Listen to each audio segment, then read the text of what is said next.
Welcome to Fanboy and the Hater, a podcast hosted and produced by Mike Hall and Jim Harris, where we discuss the best and worst in movies, TV, and pop culture.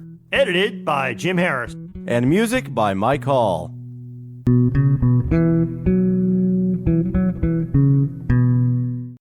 Hey, Jimbo! Remind us what you think about Baby Yoda.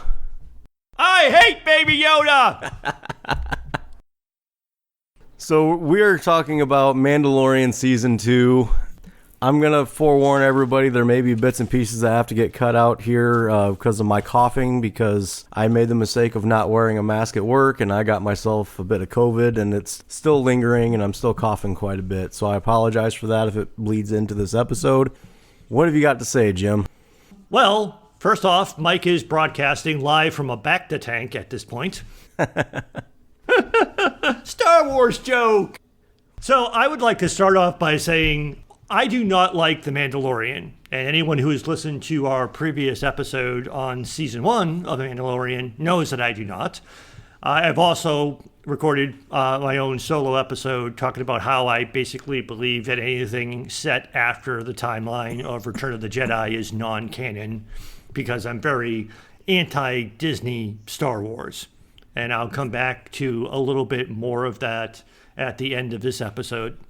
But I would like to just start off by saying that for me, Season 2 was better than Season 1. I didn't have as much of a problem with it. And although I don't like it, my critical negative review of this is very different than my critical negative review of other Star Wars stuff. Like, for instance, I really have strong negative opinions about the sequel trilogy, including not being able to understand why, like The Last Jedi, for example. I have a hard time understanding people's reaction to that movie. Both the positive and negative reactions to that movie confuse me. I do not like The Mandalorian, but I find it likable.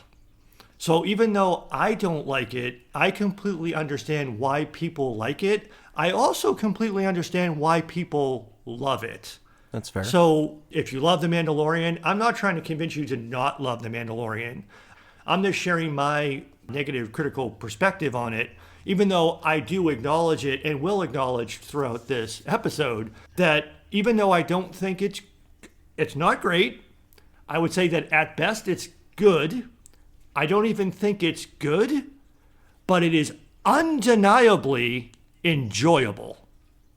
And that makes it very different than any other Star Wars thing that I don't like. Well, actually, on that note, I'm actually fairly indifferent about Mandalorian. As much as I enjoy the episodes, the show itself in general, I can kind of take it or leave it.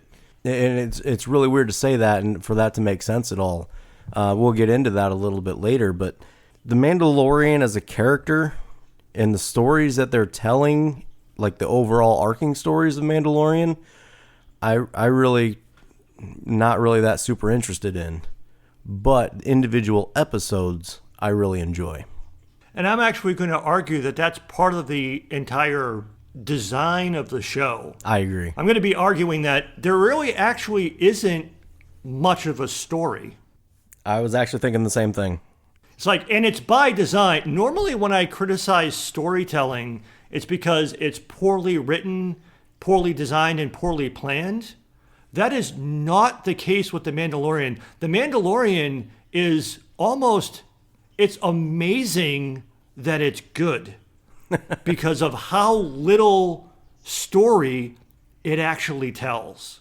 And we'll get into it, but like I agree with that point so you're not a huge fan of The Mandalorian. No, not really. And I don't really like Baby Yoda either. I find him extremely annoying, actually. Yeah, I call him marketing gimmick. Yeah, well, that's not why it's annoying to me. I just don't like kids. Well, that too. I mean, there's lots of reasons. There's lots of reasons why. I mean, I actually liked Baby Yoda even less this season because Baby Yoda was kind of useless this season.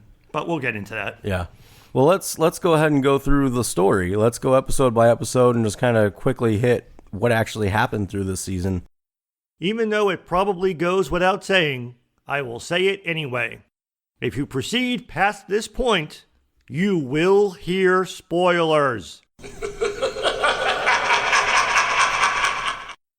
So the first episode was on Tatooine, where we meet Cobb Vanth, and they go on to battle the Krayt Dragon, along with the people from Mos Pelgo and Tusken Raiders. What'd you think about this one, Jim? This is, I mean, and this is to step back. There's only actually one episode of the season that I did not like. It's not this one.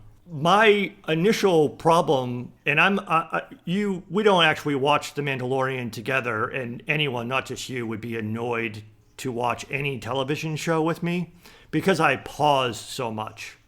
Like, as soon as they say something that I don't like, I pause and I think about it for a couple of minutes. From the very beginning of this episode, which kicks off the season, I'm immediately like, nope. Because the very beginning of the episode says, I have to go find other Mandalorian coverts because that's the only way I can find a Jedi to return Baby Yoda to. Flag on the play, doesn't make any fucking sense. But that comes back to one of the points we were making before. This series and this storytelling, there is no point to it. They just basically have a loose premise to throw you into, here's the thing that's about to happen.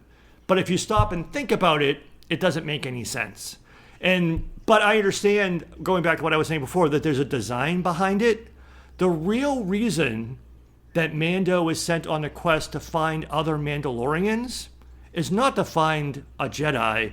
It's to set up an excuse for him to cross paths with Boba Fett and Bo-Katan, which we'll get to. Yeah, I agree. The only thing I could see it as maybe the only way that he's gonna knows how to find a Jedi is to get into the Mandalorian kind of sub network where they might actually be able to communicate with each other and have an idea of what's going on in the galaxy. So I never really thought beyond that, other than maybe by plugging back into that network, he'd be able to find what he's looking for a little bit better. Well, it goes back to one of my criticisms from season 1. It doesn't make sense. Mandalorians and Jedi hate each other.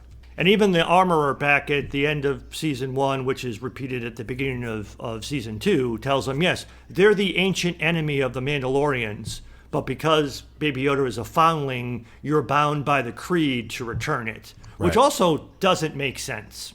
So the whole idea that other Mandalorians, I mean, there's only 2 Mandalorians in the fucking galaxy that actually don't hate Jedi. So the idea that going there, but just say I need to go find more of my own kind because I need some backup, maybe. Again, which also, if the whole point was make him run into Boba Fett and Bo-Katan, just say I need to go find some other Mandalorians, and that would have served the same purpose. But this whole idea of I need to go find other Mandalorians because other Mandalorians can help me find a Jedi is just dumb. The other thing that annoyed me about this episode, and actually a theme that was developed much more than I thought was going to happen this season, is I think they literally looked at season 1 and said Jon Favreau was annoyed that everyone thought The Mandalorian was Boba Fett. We mentioned this during our episode on season 1, that when Pedro Pascal came in to talk to Jon Favreau about the show, he thought he was just talking about it, but Jon Favreau was basically just giving him the role. He's like, oh yeah, we're going to put you in this. Oh, what am I going to do? And he points at Jon Favreau points at the poster, and Pedro Pascal says, oh, cool, I'm going to be Boba Fett. And Jon Favreau's like, no, you're going to be the Mandalorian. Yeah, Boba Fett. No. So I think Jon Favreau was like, fuck it. You want Boba Fett? I'm going to fucking give you Boba Fett. Well, but to be fair, that has been a thing. Like, people have been clamoring, wanting some more live action Boba Fett for 30 years. Which is so fucking weird. He is a minor character. Yes, he was technically in 6 movies. He has 4 fucking lines of dialogue in those 6 movies. He is not an important character to casual Star Wars fans. There is a massive amount of non-canon material about Boba Fett, which is actually not bad. But why everyone is fucking obsessed with Boba Fett, I don't fucking understand. Well, but you got to think about, too, is so a lot of the people that were fans of Boba Fett weren't necessarily fans of Boba Fett from the movies. They were fans of Boba Fett from the toys. And that's what developed into all that now non-canon that was canon when people loved it. And so he's really built up, and people just want more of Boba Fett, which I'm more on your side of things, where I never really even cared about Boba Fett. I've never understood why people liked him so much, but I also never had the toys, and I never dove into much of the canon or the other materials, which kind of goes into, I think a lot of this is actually like I am the target audience for a lot of this, because I know just enough of the lore, the non-canon, stuff like that. I know just enough to catch a lot of who's who, but not so much that I'm going to be angry if they do it wrong. You know what I mean? Yeah, exactly. And that's actually somewhat of the brilliance of the way that they do things in this show, is that even when they do things that irritate me, they make sure that they don't go too far, so that people can't really get that pissed off about it. But like one of the other things that the mystery is immediately alleviated, because we think, oh, is that Boba Fett? And the guy takes off his helmet and it's not. I knew this story because I read the Aftermath trilogy of novels, the canon novels, which they actually draw from several times this season. Mm-hmm. So I actually already knew the story of episode 1 because I read the book. Yes. Now, obviously, the Mandalorian, Din Djarin, Mando, is not in the book. Right. But Cobb Vanth, his backstory, how he got Boba Fett's armor, I already knew that story because I read the book. See, I didn't know. I had never heard of Cobb Vanth before this, so that was a new one for me. Not that you need to. Yeah. They explained it all for you, which I thought was genius. And one thing that they did in this episode that I really liked, that actually is kind of an ongoing theme, is they humanized the Tusken Raiders. Yes. And they made you understand that they're not just mindless beings out there. They are, well, I don't want to say people, because they're not really people, but you know what I mean. They're just a group of people that have been trying to survive for thousands of years, and they've got their own way of doing things that people just don't understand.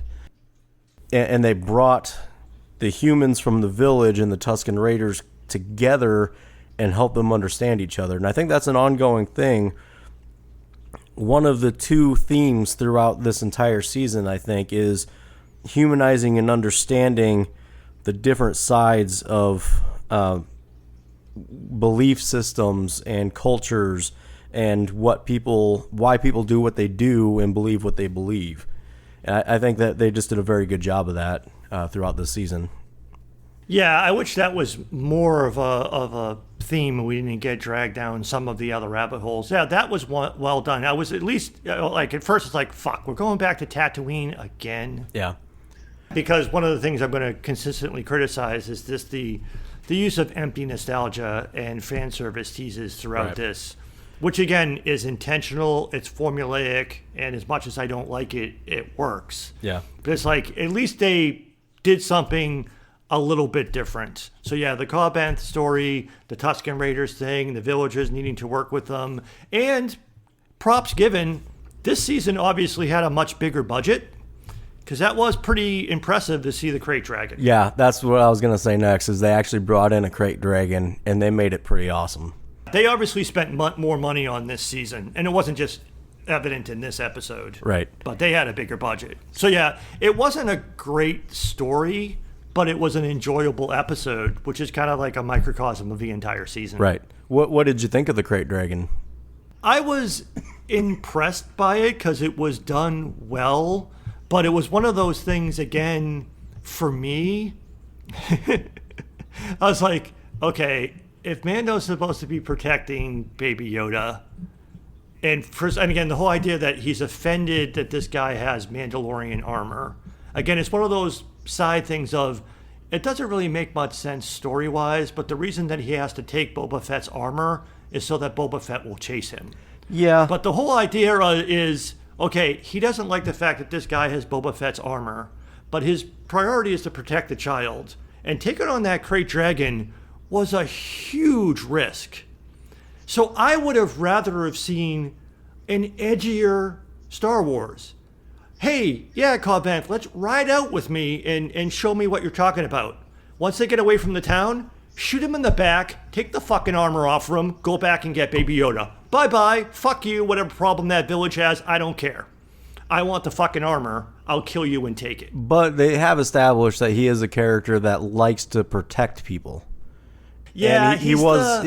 I think the whole mission, the reason he took the mission, wasn't so much for peaceful resolution with Cobb Vanth, but more to help protect the villagers. But the problem is, and I'll come back to this later, is they're not showing us a reason why he's like this. They have dedicated. It's weird. He's the star of the show, and he gets practically no character development across 2 full seasons. That's true. And we learned one minor additional thing about Din Djarin this season, which I'm actually disappointed in myself for not already figuring out. And beyond that one minor thing, we got nothing.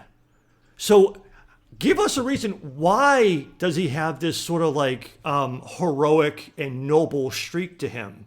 Right. Just because. And why do we have to infer show it? Me why. Why do we have to infer it?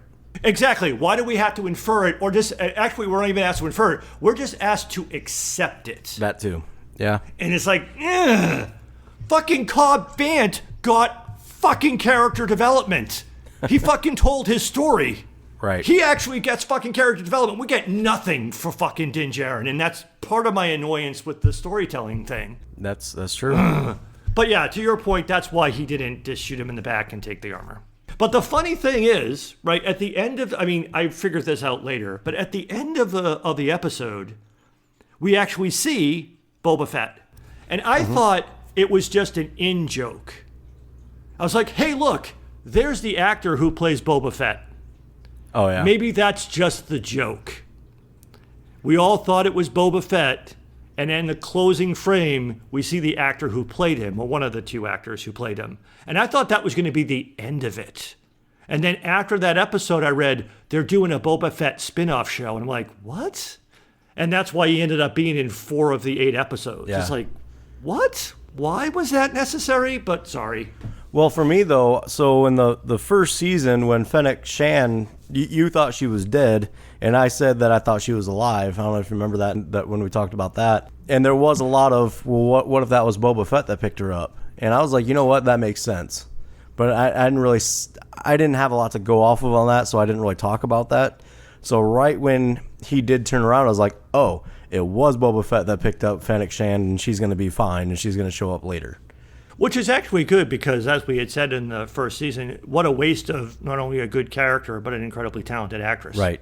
Yeah, and so I'm glad that I like one of the things that people didn't like about season 1 is they claimed that they had fridged her. Mm-hmm. Like an unnecessary death. It actually wasn't even technically fridging because it didn't motivate anyone in the show to do anything. Typically, when you fridge a character, you kill someone just to use them as a cheap plot device to motivate another character, usually to motivate another character to take revenge. They just seem to like kill her unnecessarily. And what a waste. So yeah, I like the actress and the character. So I'm glad that she came back too. The only other quick thing I want to say about the Krayt Dragon is I like the little Easter egg they put in there of pulling the pearl out after they killed it. That only a handful of people are probably really going to get in the grand scheme of things. But that they actually took that extra little bit of step to show that. That was awesome. Yes. So moving on to episode 2, which I just called to myself Frog Eggs. And this is the only episode of the season that I didn't like. I don't think anybody liked this episode, actually. In fact, I actually fucking hate this episode. I mean, again, I don't like the show. I mean, there were several episodes from season 1 that I didn't like, but this episode, season 2, chapter 10, The Passenger, is the only one I was like, this is a fucking waste of screen time. Yeah. I will. The only thing that this episode did for me is it brought in the Rogue Squadron or whatever, the X-Wing fighters. I don't even know what squadron. Rangers of the New Republic, because this season is a backdoor pilot for 3 new Disney Plus shows. Which I'm excited for. I'm not. We'll get back to that later. So it brings them into the story, but it also just establishes that Grogu eats everything, I guess. Yeah, it was annoying to me. I mean, he's a baby, so everything goes in his mouth. Yes, but they played that up a little bit too much. But one of my major problems with the episode was the episode ends with the story no further along than it was at the beginning of the story. Yeah, all it really did was just make his nice, new, clean ship now a piece of crap again. Right. Well, that and another creature feature CGI with the snow spiders. Now, interesting behind the scenes trivia.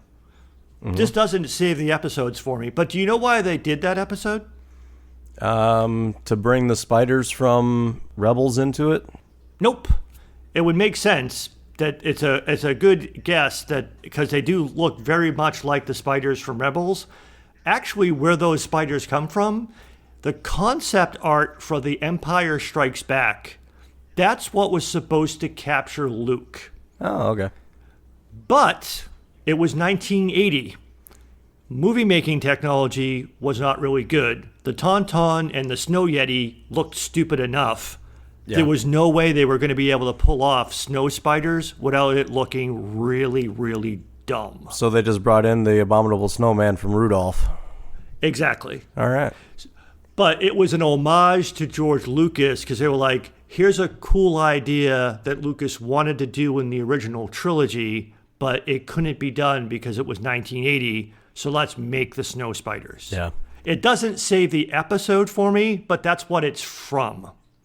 The other thing, though, that annoys me about this episode is, how the fuck can that ship still fly? Yeah. That ship crash lands, falls through the ice, crashes even more, has the giant spider jump on it and rip it to fucking shreds. That fucking ship should not be able to take off. I mean, it was limping along pretty rough. Yeah, so I mean, it gets beat to shit. It shouldn't even have been able to get back out into space. That just annoyed me about. So yeah, that episode really is the only episode that I didn't like at all. Yeah, it must be a Honda. Actually, I don't really have anything to say about this episode. There really isn't much to say. I mean, the other thing that annoys me about the episode, hey, we already have one character that Mando cannot verbally communicate with. Hey, know what would be better? Have 2 characters that Mando can't verbally communicate with. At least the Frog Lady hijacks the droid so that she could have at least a minor conversation at one point. But it's just like, this is just so fucking stupid. Yeah, the only thing I really want to say about it is I saw a lot of people get really upset about Grogu eating the eggs. And like, oh, you're killing off the species. No, he wasn't killing off the species. That was their line, not the species. Yes, their family was being eaten by Grogu. He wasn't killing all the frog people. Exactly. And that's all. But it was still stupid. It was. It was really stupid. Like, how is something so small eating so many of those eggs? Like, he ate more of those eggs than his body could physically keep. Yes. And, yeah. And I don't know if it was some type of, like, demented Kermit the Frog reference with the frog people. I have no idea. A Muppet on Muppet violence? I don't know. I did see something at one point on where those frog people came from, but I don't remember what it was. But there was something significant to, I don't remember if it was Filoni or Favreau, but there was a reason why the frog people were in it. I just don't remember what it is. And I think also that's one of the reasons why there were some people who were not happy that Peyton Reed, who directed that episode, was also the one who came back to direct the season finale. So people were like, oh, great. The frog director guy directs the finale. Well, but that episode, I mean, the episode wasn't done poorly. It just, there was no story. Yeah. There was nothing there. So, yeah.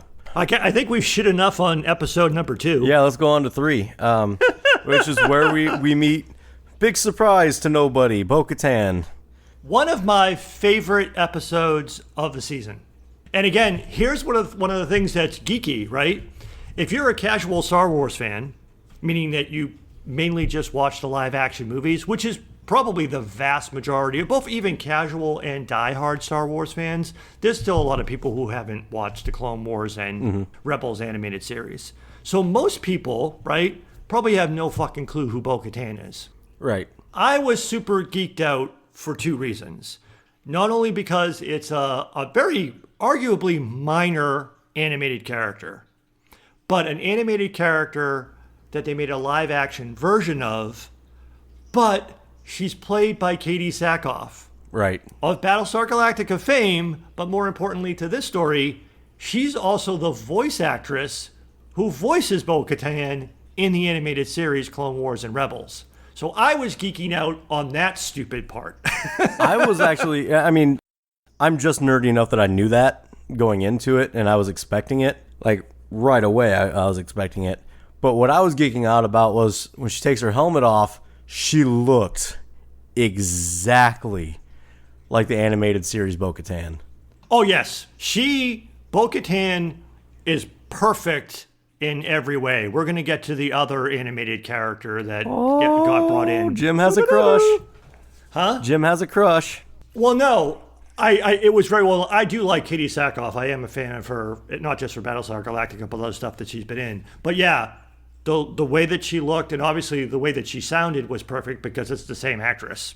That worked well. But the other thing that I liked about this episode, I actually wrote down, I think I actually tweeted about this, is like, it took 11 episodes, but we finally saw real Mandalorians on The Mandalorian. Yeah. As soon as they come descending from the sky, I was like, fuck yeah, real Mandalorians. And in 30 seconds of dialogue, I watched the episode again today, literally 30 seconds of dialogue, she explains the premise of the entire fucking series. We have never gotten an explanation of why is Mando the way he is? What the fuck is this stupid thing about the way? And why doesn't he take off the helmet? People who know Mandalorians are like, that's not how Mandalorians work. What the fuck? And in 30 seconds, the other Mandalorians are like, oh, you're one of those people. And she even says son of the watch, which makes people like us go, woohoo! In 30 seconds of dialogue, she does two things. First off, if you have no idea who she is, does she need to give you a complicated backstory? No. In 30 seconds, she explains exactly who she is and how she fits into the Star Wars universe. And she explains who Din Djarin is and how he fits into the universe. In 30 fucking seconds. And more importantly, she does it in a way that doesn't feel forced or out of place. Exactly. That's why I keep emphasizing the short amount of time. We didn't need like an elaborate backstory or a huge exposition dump or flashback scenes or anything like that. We just needed someone to give us a couple of lines of dialogue. Yeah. And you're a child of the Watch who are religious zealots. And again, I was disappointed in myself because that's really the only option. We saw in season 1 that he got rescued by Mandalorians during the Clone Wars. The Watch were the only people who were wearing armor in the Clone Wars. They were the religious sect who basically said, hey, Mandalorians, we should go back to our ancient warrior roots and wear armor like this all the time. Right. And not take off our helmet because we're hiding our identity from the rest of Mandalorian culture because we're not supposed to do this anymore. It's like, oh shit, I should have been able to figure that out myself. But then it's like, puts the whole context of what the way is, and it's like, yeah, sorry, honey, that's one Mandalorian clan and sect, but it's not really Mandalorian. Right. So she schools him on that whole thing. It's just like, thank you for explaining the premise of the show for us. Well, another, on a different nerdy side of things too, the other female Mandalorian there is a wrestler, Sasha Banks. Yes. And I know that a lot of people were really excited about that because when you see her initially, she's wearing a hood that looks like a Jedi hood. Yes. So there was, and that's what they showed when they did the previews and stuff. So people are like, oh, maybe she's going to play a Jedi, and then bam, she's a Mandalorian. Well, some people also didn't pay close enough attention to her face. Some people were like, was that Ahsoka? It's like, she doesn't have face tattoos. But yeah, the way that they had her cloaked that way is like, who is that? Is that a Jedi? But all three of them, Bo-Katan and that woman and the guy, were fucking kick-ass. And then the guy just disappears, and we never see him again for some reason. I'm just going to write that off as he's taking care of the ship that they stole. There you go. A lot of people were very upset that he didn't come back for the finale, but I write that off as because they wanted to do their girl power endgame scene. We'll get there. So this episode, he's helping Bo-Katan and her crew take an Empire ship. She says she's looking for the Darksaber. She's not completely sure who has it, but she's sure who has it. And that's about it. I mean, it's a lot of cool action scenes. It just shows that they're badasses, but really there's not much to this episode story-wise either. There isn't, but it's well executed and it filled in some blanks. A few of the things that I didn't like that more came back to later when that Imperial that ends up committing suicide with the little cyanide capsule thing, which was actually kind of cool. It's like, we need to rendezvous with quote-unquote the fleet.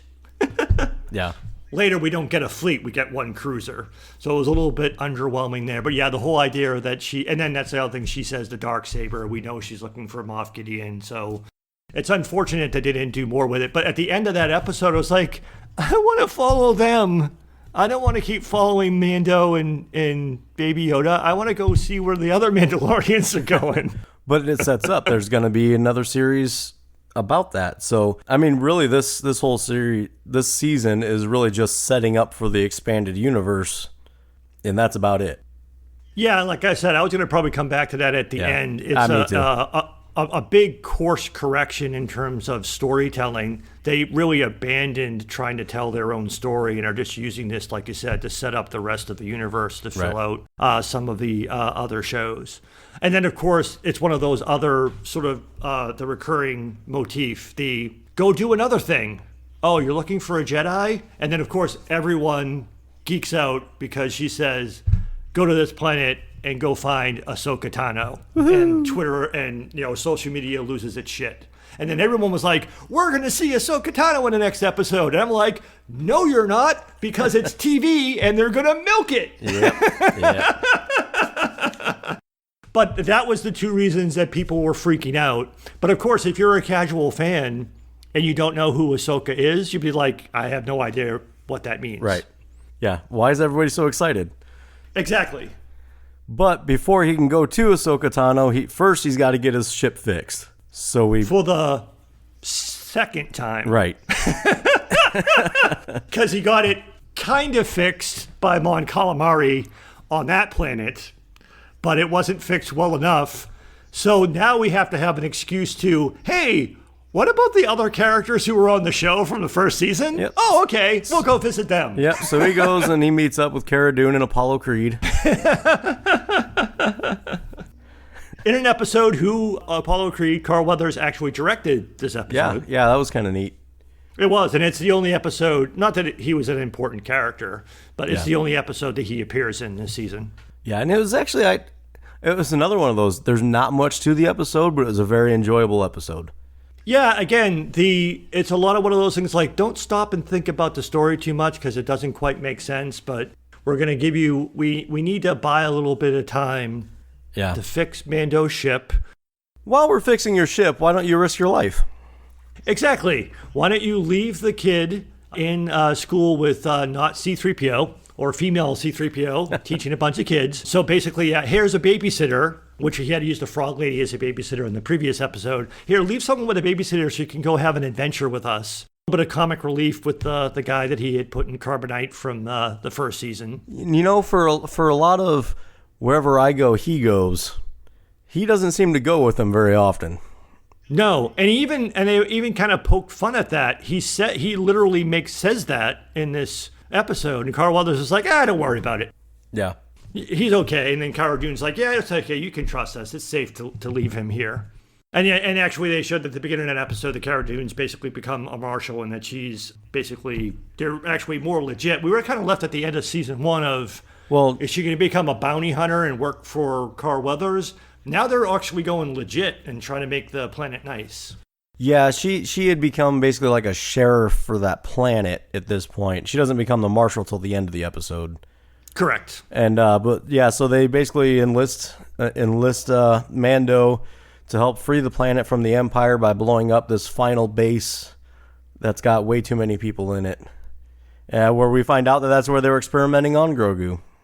It has way too many people in it, but don't worry, everybody's easy to defeat, which is one of the other things that's really kind of bothers me about the season. It's like it's set them up to knock them down. It's not very much. But yeah, the other thing that is briefly mentioned, like you just said, which is one of the other annoying things I was going to come back to later, is like when they do, like I was really concerned in season 1 when we talked about season 1 of I didn't want this series to intersect with the trilogy stories or any of the other canon materials. And for the most part, they stayed away from that in season 1. And I was putting all of that baggage on Baby Yoda that he was going to be the problem that was going to cause all of those collisions. Season 2, they were like this, fuck it, we're intersecting with everything.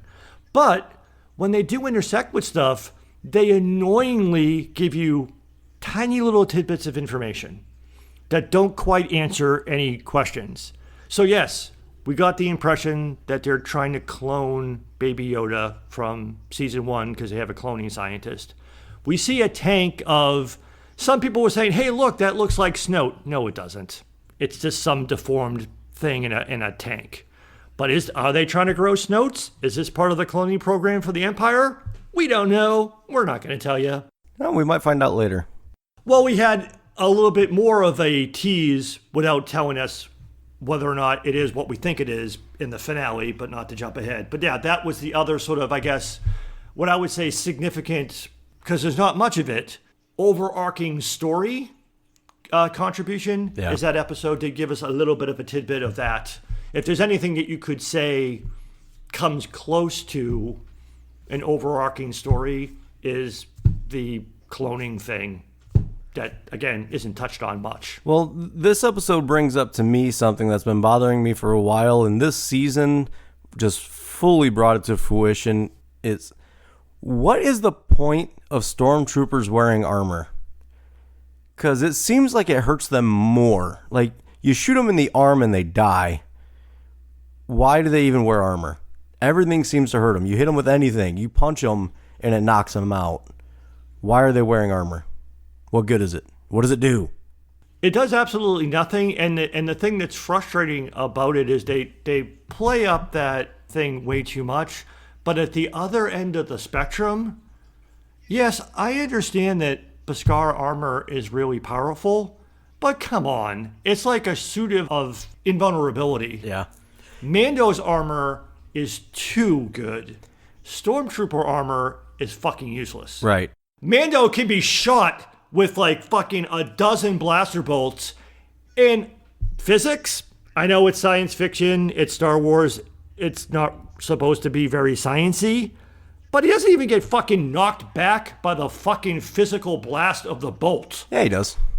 Not much. Occasionally he does, but for the most part, a lot of times bolts just bounce off of him with very little effect. Yeah. But yeah, you throw a rock at a stormtrooper and he's dead. Yeah, exactly. The thing that bothers me about Mando's armor and the fact that nothing seems to hurt him is that there's large areas where he's not protected. And nothing ever seems to hit him there. Exactly. At the joints, if you shot him there, otherwise he wouldn't be able to move. Or his neck. Of all of the fucking times he's been shot at and been blown up, none of the tender parts of his body or uncovered parts of his body get injured ever? Right. is the Beskar weaved into the turtleneck he's wearing underneath? Like, what's...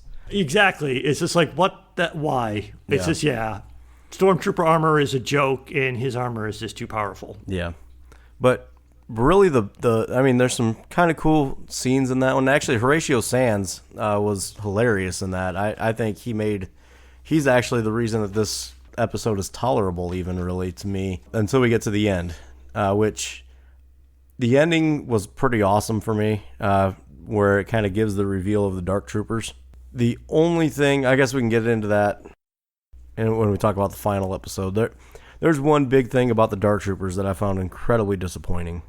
But we'll get to that. Yeah, we only got a brief glimpse of them at the end of this episode. Yeah. We see much more of them in the 6th and 8th episodes of the season. So I guess unless you want to talk about it now, we can get back to it. At the end of this episode, we only briefly see, hey, what are those things? So I'll get into it now because I don't want to forget. And it really, this episode is why it bothered me. So okay, good. Go ahead. In season 1, we find out that the Empire has been hoarding all this Beskar. And then the end of this episode, we see the reveal of all these Dark Troopers. And I made the assumption, I made a mistake. I pulled a U and I made an assumption. I made the assumption that these Dark Troopers were made from Beskar. And so that was where I went with that. So then when we see them actually in action and they were not made of Beskar, I was like, then what's the point? Yeah, because there are times when they seem to have blaster bolts bounce off of them, just like Mando's armor, but character not to be named yet cuts through them with a lightsaber. Right, exactly. Ease. Right there, with ease, which proves that they're not made with Beskar. Right. So to me, I'm like, what was the whole point? Why even bring up that the Empire's been hoarding Beskar if you're not actually going to use it for anything? Exactly. So, yeah. Anyways, that's all I got on this episode. It was some cool fight scenes, the cool reveal at the end, and that's about it for this episode as well. And now we come to the next episode, which it's weird that I said that this is, it's kind of weird. This is actually not my favorite episode. In fact, it's weird. My favorite episode, not to jump ahead, we won't talk about it yet, is actually the next to last episode. You would think that this next episode would be my favorite episode of the season. And why is that? Because someone that we have all, well, at least speaking for myself, that is one of my favorite characters that I have always wanted to see in live action is shown in this next episode we're about to talk about. And we're talking about Ahsoka freaking Tano. Ahsoka freaking Tano. Who is played by one of my favorite actresses, Rosario fucking Dawson. So yes, double awesomeness. Yes. A character that I've always wanted to see live action, played by an actress who I like for many other reasons, and who does, not perfectly, but does well enough look like her in costume. Yeah, and real quick breakdown. Basically, Ahsoka Tano is trying to get information from the magistrate of this. I don't know if she's for the whole planet or just that village or whatever. It doesn't really matter. Doesn't really get into it. She's going to start killing off the villagers to piss off Ahsoka or to get her to back off or whatever. And Ahsoka's going to attack them to get the information. And, of course, Mando gets involved in it and gets in the middle of it. And that's basically it for the most part. For the story of it, yeah. One of the things that for one of the things that I found disappointing is as great as it was to see the character, the story of this episode is not very good. No. It's also one of those things that I found interesting, as I just babbled earlier about how if you didn't know who Bo-Katan was, no worries, she tells you her whole story. Now, admittedly, she's a very minor character from the Clone Wars and Rebels. There's not a lot to tell. If you didn't know who Ahsoka Tano was, you would unmistakably be impressed because she's badass in this episode. Mm-hmm. But you might be kind of confused because they never really explain who she is. They kind of like assume that you know who she is. Right. If you're a casual fan and have never seen the Clone Wars or Rebels animated series, you have no fucking idea who she is. Well, and that's the thing too, is they keep referring to her as a Jedi, and at this point she's not a Jedi. Yeah, right. Which is one of the other things that I had a problem with in the thing. She says, the Jedi Order doesn't exist anymore. She doesn't talk about how she's not a Jedi. Right. But again, she also doesn't really explain anything else. I mean, she makes allusions to who she was, Anakin Skywalker's apprentice, but she never says that. Right. So again, if you don't know who the character is, I think you would be, although impressed with her because she's badass, you would be confused. But the flip side is also kind of interesting. If you do know who she is, you would be kind of confused and disappointed because her characterization and what she does in this episode doesn't really make a lot of sense. Yeah, and it doesn't fit the character that well. She didn't, like I said, Rosario Dawson, just from a physical appearance standpoint, she looked like a really, really, really good cosplay of Ahsoka. Yeah. She didn't look quite right because her tendrils were too short, but I'll allow that because it probably, if they gave her the length of the tendrils that she should have, it probably would have been way too fucking difficult for her to move around. Right. Her tendrils were also creased, and I think it was because of whatever dough that those things were made of got creased from her flipping around, but it also could be explained away by maybe those are supposed to be wrinkles because she's old. So her physical appearance wasn't exactly right, but her characterization was off. Wait, aren't those tendrils just a headdress? No, those are part of her physical body. I thought they were a headdress. No, because they talk about that in one of the episodes that species gains that headdress by doing something. No, that's gaining some of the jewelry that she wears on it. Those are actual physical tendrils that are a part of her body. They are much, much longer in the Rebels animated series because she is older. They are much, much shorter in the Clone Wars animated series because she is young. Oh, maybe she got them trimmed. Huh? Maybe she got them trimmed. No. So, I mean, it's a minor nitpicky thing for me. So the physical appearance was a little bit off. But the characterization part is what bothered me more. She kills a lot of people in that episode. Straight up murders people. Because like the very first time I watched it, it's like, are those droids that she's cutting down? And the second time I watched it, it's like, there were a few droids in the episode, but those were actually people. And she was just straight up murdering people with her lightsabers. Yeah, they were bad guys, but they were shooting at her. That's not a very Ahsoka thing to do. They were shooting at her, though. Oh, I'm not saying they didn't deserve to die. And she did let a couple of people run away. Like one of the best parts of the episode is when she cuts the bell in two. Mm-hmm. That was fucking awesome. Like the lightsaber effects in this episode were fucking top notch. They were. And there were a couple of times where she basically let a few guys, it's like, yeah, run away or I'll fucking kill you. Right. But she cut a bunch of fucking people down. She did. One thing, so her opening when she's basically hunting all those guys in the fog, I think characterization was perfect on that. The way she kind of like just blurred into the fog and disappeared and then reappeared and disappeared, I think that fit the character perfect. The way she held and wielded the lightsabers fit perfectly. Oh, completely agree. Yeah. Completely agree. One of the things that's awesome about Ahsoka, among the many things, is she fights with two lightsabers, which is relatively rare in a Star Wars universe, but she also has a very unique fighting style. Right. And that was awesome. And I agree. Her stealthy moves in the fog, very much in character. Even the way she ran in the fog. Even the way she ran. All of that stuff, top notch. The only part of it that bothered me is she killed people. Again, that didn't bother me because they were shooting at her. They were trying to kill her. Right. And I also could allow myself to say, and again, they were kind of like portraying her in a way that kind of makes sense. Like she's basically like a samurai without a master. Right. Which is actually not a bad way to depict lone Jedi. But I also could forgive the mischaracterization and file it under she was acting the way that she needed to act for that mission. Yeah. She needed to get to the magistrate because she's on a mission, the same mission we saw her on at the end of Rebels. Mm-hmm. She's looking for Grand Admiral Thrawn because she's looking for Ezra Bridger. Right. So she was brutal, maybe because it was necessary. Right. I would argue that she didn't really need Mando's help. True, but she wasn't going to turn it down. Pretty damn good job on her own. In fact, it was kind of funny when Mando and the leader of the military are just like standing outside like, who do you think's going to win? Yeah, that was pretty good. Yeah, the only thing that bothered me about her characterization is when she was like talking to Grogu and stuff.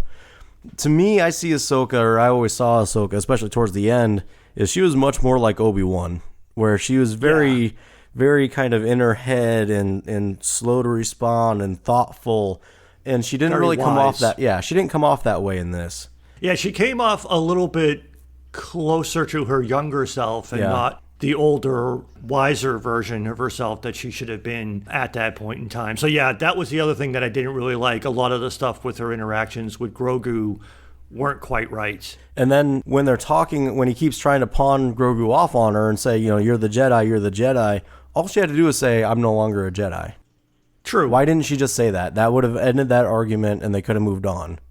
Well, that too, and a whole part of it kind of, even though she's on a mission, and even though she could sense through her Force thought talking with Grogu, she could tell that this Mandalorian was not a threat to Grogu, which I'll now call him Grogu because this is the episode where we find out his name.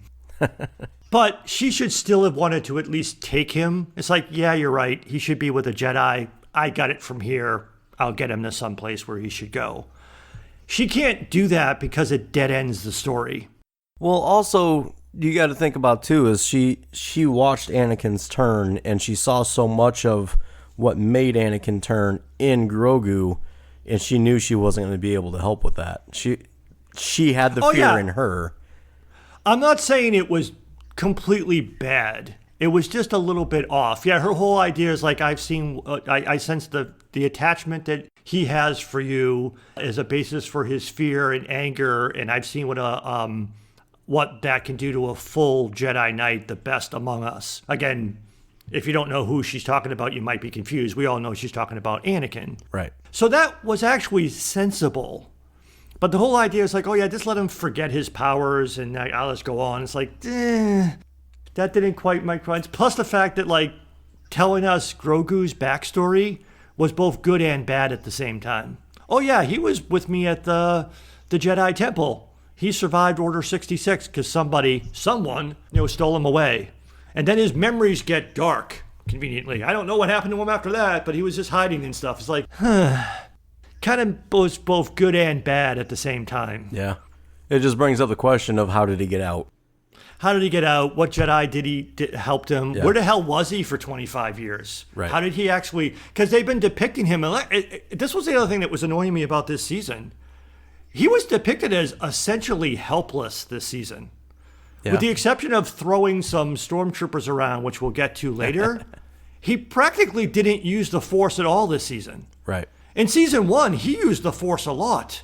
He held up like a fucking giant dinosaur-type creature that was about to trample Mando. He force heals Apollo Creed, and he stops a fucking wall of flame from killing everybody.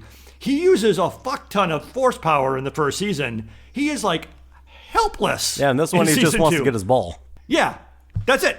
He doesn't do anything else. So it's like, it was just a weird turnaround. And then it's like, oh, let me test his abilities. And he's like, he won't even pick up a rock. It's like, and like Mando's like, oh no, he has like superpowers, dude. Trust me. Really? He won't even fucking pick up a rock. And I promise you that frog over there sings and dances. Yeah. So yeah, it's just like, it just kind of felt like off in that way. It's just like, it wasn't the right characterization, the storytelling. And again, the whole thing too is, I got to send you on the next step in your quest. Go to this Jedi Temple thing.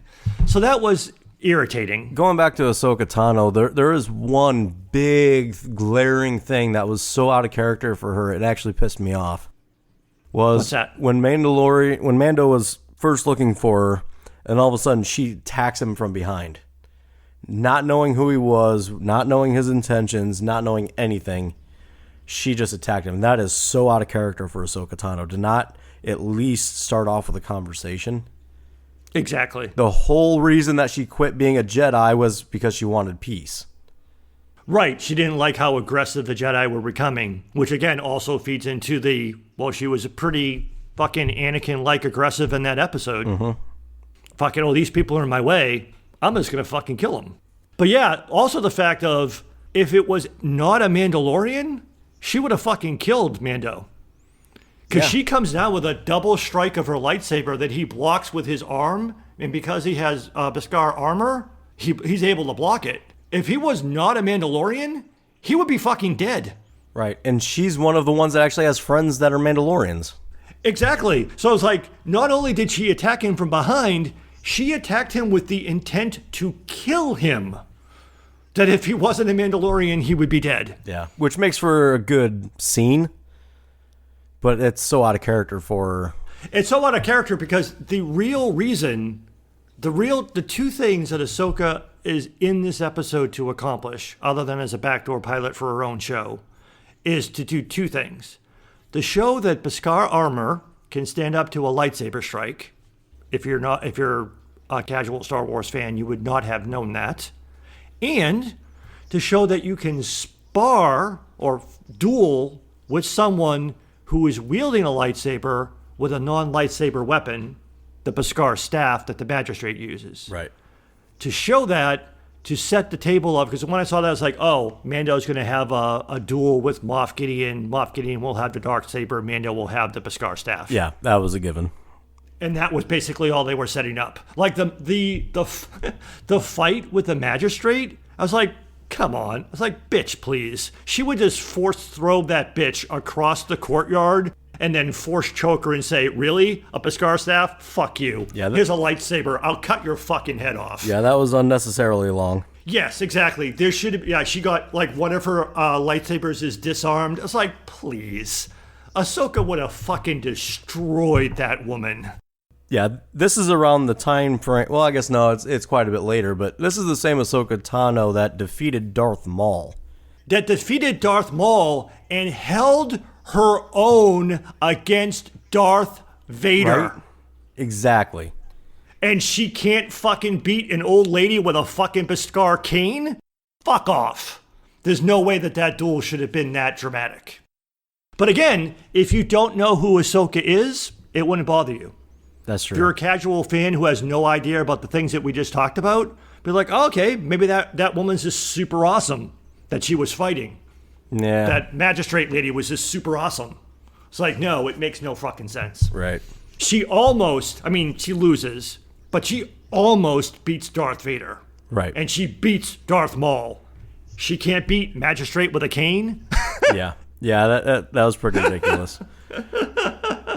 So yeah, but again, it's because it's just setting up the showdown at the end of the season. And again, the other thing that was immediately disappointing to me is we're not going to see her again. When that episode ends, it's like she's not coming back for the season finale. But she's away. She's getting her own series. She's getting her own series, and the other thing, like a lot of people are like, well, who's Grand Admiral Thrawn? Right. We know who Grand Admiral Thrawn is. But the other thing that's rather disappointing too about this is, again, here's an established character that they brought onto the show, and they have given us absolutely nothing new. We'll come back to Bo-Katan in a minute. Bo-Katan is introduced in this show and is also in the exact same place as with last time we saw her, even at the end of this season. Ahsoka Tano is in the exact same place we left her at the end of Rebels. They didn't advance her story at all. That's because they're both getting their own spin-offs to tell that story. Understandable, but kind of annoying that then why are they here? So that just bothered me. Yeah. But I mean, people did geek out and understandably geek out because if she's looking for Grand Admiral Thrawn, it means she must be looking for Ezra Bridger. We already knew she was looking for Ezra Bridger. Yeah, For people who don't know who Ezra Bridger is, go watch Star Wars Rebels. Right. As much as I loved seeing a live-action version of Ahsoka Tano, I was disappointed with the story and some aspects of the characterization. Yeah. The only other thing I'm going to say about this episode is sitting here watching it by myself both times, right, like as she said Thrawn, I heard the nerdgasms going off from around the world. So, yeah, that'll be interesting to see what they do there. Because he is a fucking awesome character. I mean, even the way that he's from Legends non-canon material. Even the way that they recanonized him in Star Wars Rebels is not exactly the way he was in the Legends novels, but he's just an amazing character. Even the way that they drew him or created him in Rebels was still an amazing character. Yeah, and see, I only know him from that. I never read any of the novels. So yeah, so I'm looking forward to that. The Ahsoka series, I'm hoping. I mean, it could end up just being basically like a live-action version of Rebels to a certain extent. To me, that's what it seems like it's going to be. Which was the other, like, I mean, it would have been I'm going to criticize again in general. I've mentioned it before, but the overuse of nostalgia and fan service. I almost kind of wanted to see Sabine Wren. Yeah. Or even if it was just like like at the very end of the episode, she opens up like a holo channel and Sabine Wren just pops up and it's like, I have Thrawn's location. Meet me at such and such. We're getting close to Ezra. Some dumb shit like that. It's like because Sabine Wren is on the quest with her, so I'm assuming Sabine Wren will probably be in the Ahsoka series. It would be weird if she wasn't. Yeah. But that would have been one last little... It's like, if you're just going to just give us empty nostalgia and Star Wars sugar rushes, just give me one more nugget of Star Wars sugar by throwing at least say her name. Right. Or something. Well, but yeah. Well, speaking of nostalgia sugar rushes, the next episode... The Tragedy, episode 6. And this episode is, hey, if you thought we only briefly mentioned Boba Fett and he's not really going to be that big of a deal, guess what? He is. Yep. Because this is basically the Boba Fett episode. Yeah. Other things happen. Yeah. So, I mean, basically they go to Tython to go to some temple ruins so that Grogu can reach out and find another Jedi, possibly. And they are tracked down by Boba Fett and Fennec Shan. And then all of a sudden, all these stormtroopers come after them, and they end up having to fight together. They end up having to fight together, but it was also one of those episodes where it's like... It was very much a Boba Fett and Fennec Shan show. Yeah. And again, I'll admit, I have very little interest in them actually having their own show. I don't understand why they have to have a spinoff. But they're both fucking badass. Yeah.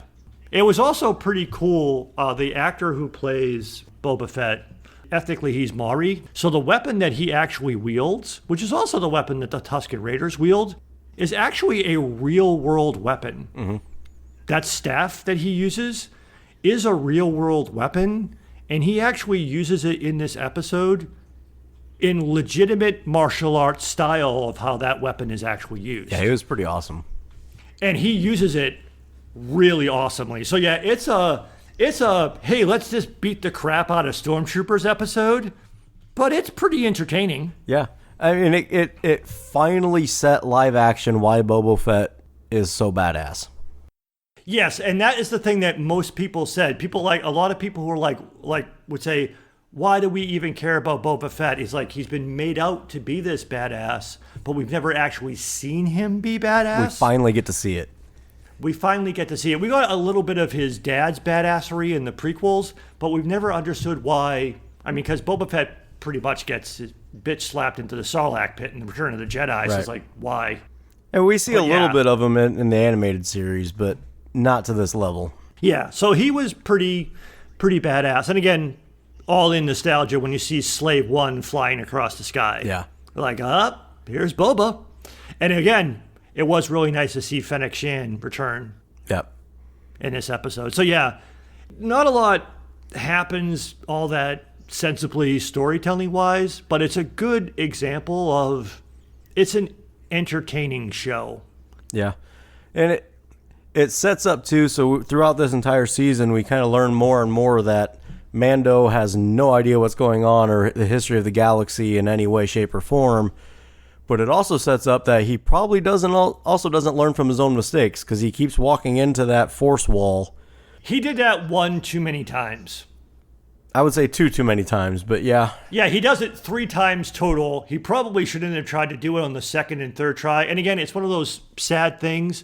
The real reason that they had him do that is so that Boba Fett and Fennec Shan could show off. Yeah. To keep him out of the fight for a few minutes until he comes down there and joins them. And that, I mean, again, it's overused, but like when he comes down there and basically uses himself as a human shield in front of Fennec Shan, and she just basically stands behind him and shoots while he just basically takes all the laser bolts. And that's what I mean by it. He does actually get knocked back by him quite a bit on that one. But only a little bit. Like, he's standing there with her behind him, and he like staggers a little bit. It's not like it doesn't affect him at all, but it's like he's getting like dozens of blaster bolts bouncing off of him. Yeah, and he but they're just stumbles a little bit. they're just the wimpy stormtrooper ones. They're not like the bowcaster that's going to knock him back 20 feet. Yeah, but it still should have. I mean, when they shoot stormtroopers go flying. A lot of times they just fall over. Oh, you hit me in the finger. Yeah. But yeah, and then they had the whole thing that the Dark Troopers come down and the kind of silly Baby Yoda gets sleepy or Grogu gets sleepy. Yeah, when he uses the Force, he gets sleepy, which we still don't know why yet. Yeah, which is like we've never seen that ever. But it's, I guess, just again convenient because if he's going to be Force powerful, then those things wouldn't have been able to grab him or whatever. But yeah, grab him, take off, and then oh no, and then this is the thing that really surprised me. People were like, before I saw the episode, social media was like, "Oh my God, I can't believe that happened," and I thought they were talking about Baby Yoda getting kidnapped. People were upset that the ship got destroyed. People were like really emotionally upset that the Razor Crest got blown up. I'm like, it's a fucking ship. Yeah. Well, they just bought that toy and now it's useless. Yeah. Well, which was also in a way kind of funny. Yeah. They've been trying to destroy the ship all season. They beat the shit out of the thing twice. It's been repaired at least twice, and then they just blow the fucking thing up. Yeah, that was pretty funny. But yeah, the fact that more people seem to be upset about that than that Grogu gets kidnapped. Yeah. Well, it was bound to happen.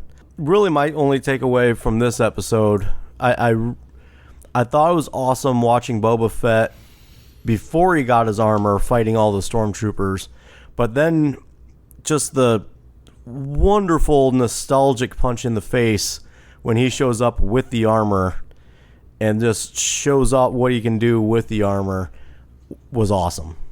But really, that was the entire point of this episode. And it was a nod to a famous Western. I think it was the Magnificent Seven.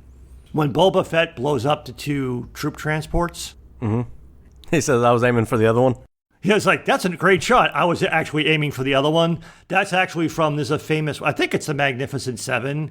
There's a character in that. It's like, wow, that was an incredible shot. And because he like shoots like a guy off of horseback from like 100 yards away. It's like, that was a great shot. And the guy goes, I was aiming for the horse.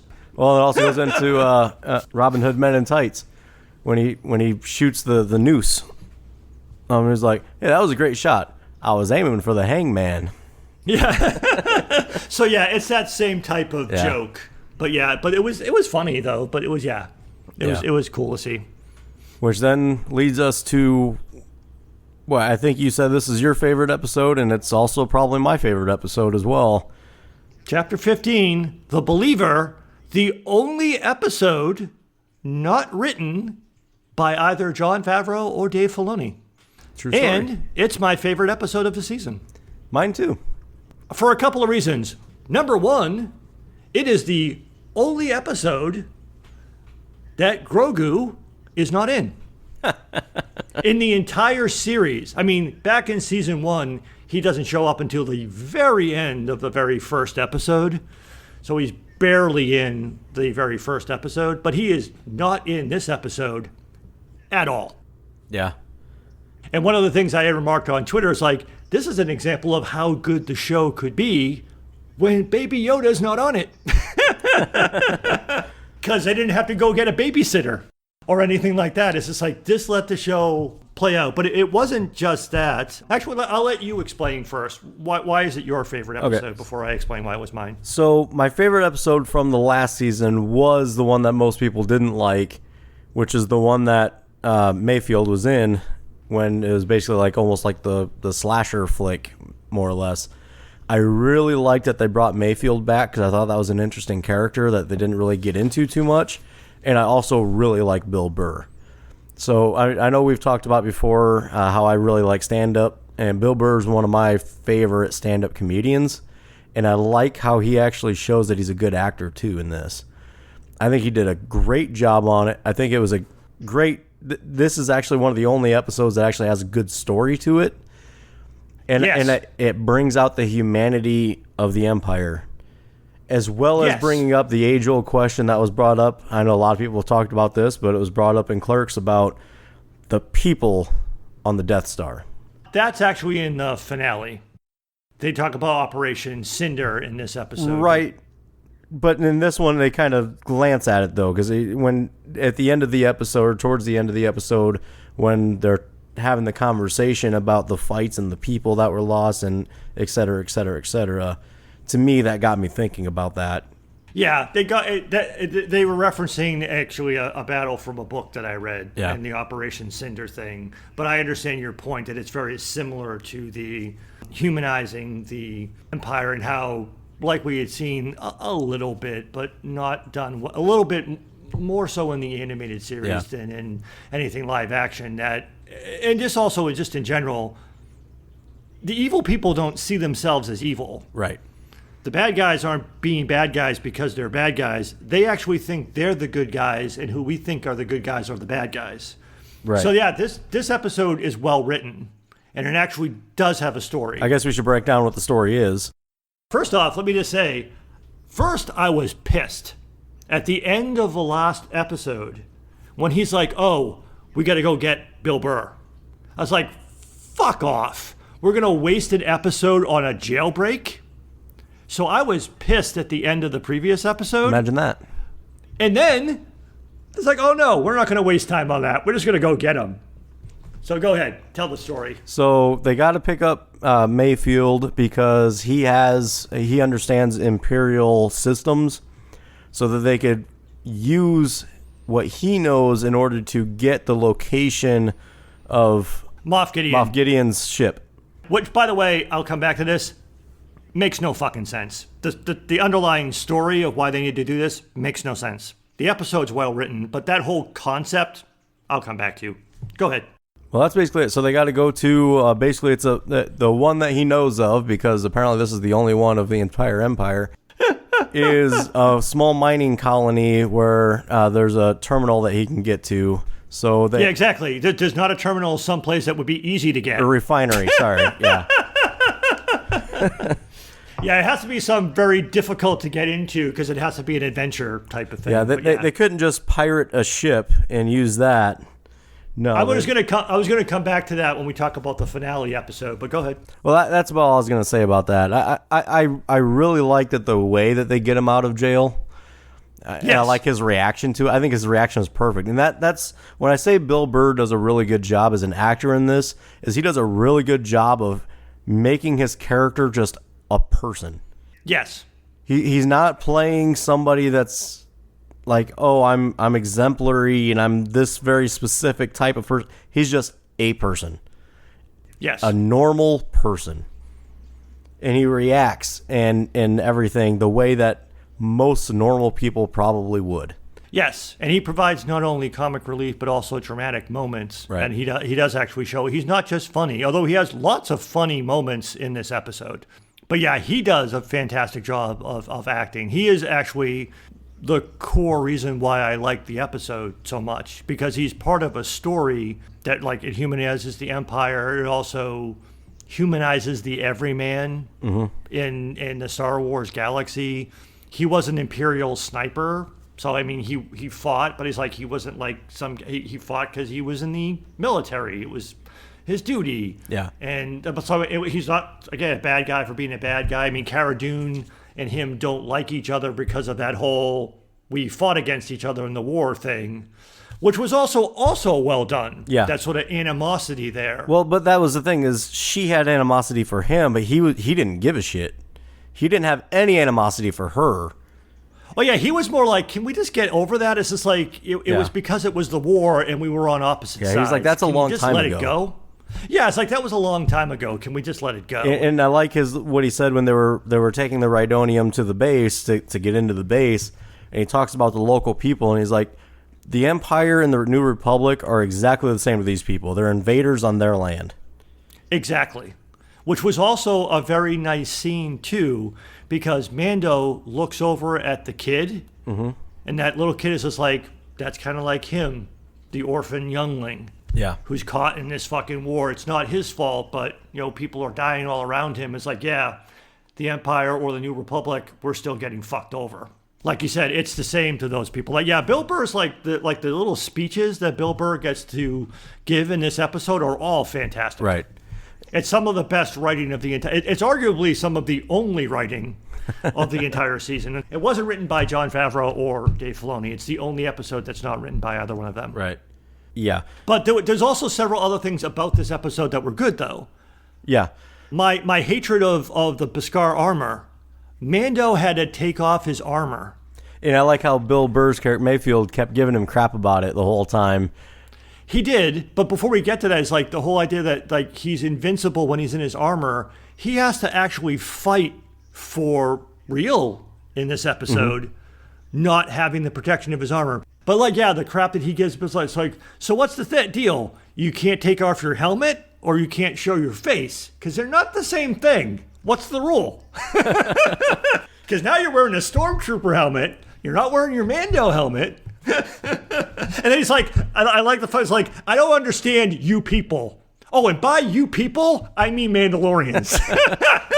See, and the thing is, too, is knowing Bill Burr and his stand-up and everything, all of those parts, I almost think he just improv'd it. Because that's exactly what he would say.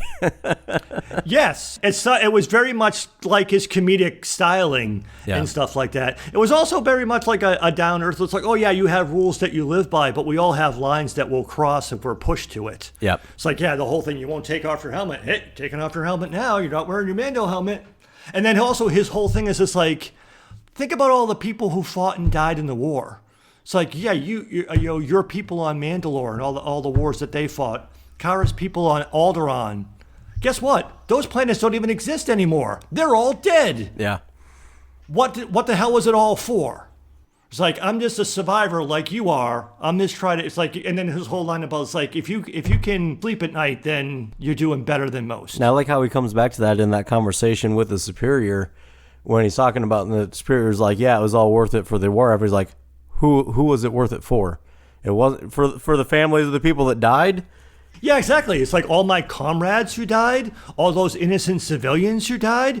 Was it worth it for them? And then that guy's like, well, we outlasted. And it's like, that is an amazing, that scene that you're talking about where they're sitting around the table is a fucking amazing scene. It really is. Because it is arguably, I think, the best scene that the series, not just for this season, the best scene of both seasons. So Mando is forced to take off his helmet. It's a contrived reason, but he has to take off his helmet so his face can get scanned.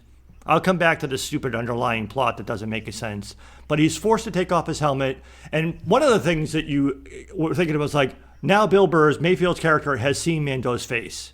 Does Mando have to kill him now? So that was one of the things that was going through my face. It's like Mando was kind of looking at it and kind of like, I'm going to have to fucking kill you now because you've seen my face. But then they sit down with the guy from the ISB guy that Mayfield worked for, and then he's having this whole big rah-rah pro-Empire speech, and Mando keeps looking back and forth between the two of them, kind of like, Mayfield, don't lose your shit. Mayfield, don't lose your shit. Yeah. Mayfield's like, you know what? Fuck it. And he pulls out his gun and shoots the guy. And I love, but that goes into what I was saying too about this being good acting by Bill Burr. Is you can see it just slowly building up, and he does such a good job of. He doesn't just like go from 0 to 10. He goes from 0 to 4 to 6 to 8. Like he just slowly builds up to fuck. I can't hold it in anymore. And you see he's been holding it in for 20 years or however long it's been. Yeah, he's carrying like survivor's guilt. He's carrying conflict for having fought on the Empire side in the war and whether or not that was the right thing to do, but like feeling bad for his comrades, his friends who died. And like you said, he's giving that, he's trying, it's like, just fucking let it go. He said another fucking stupid thing.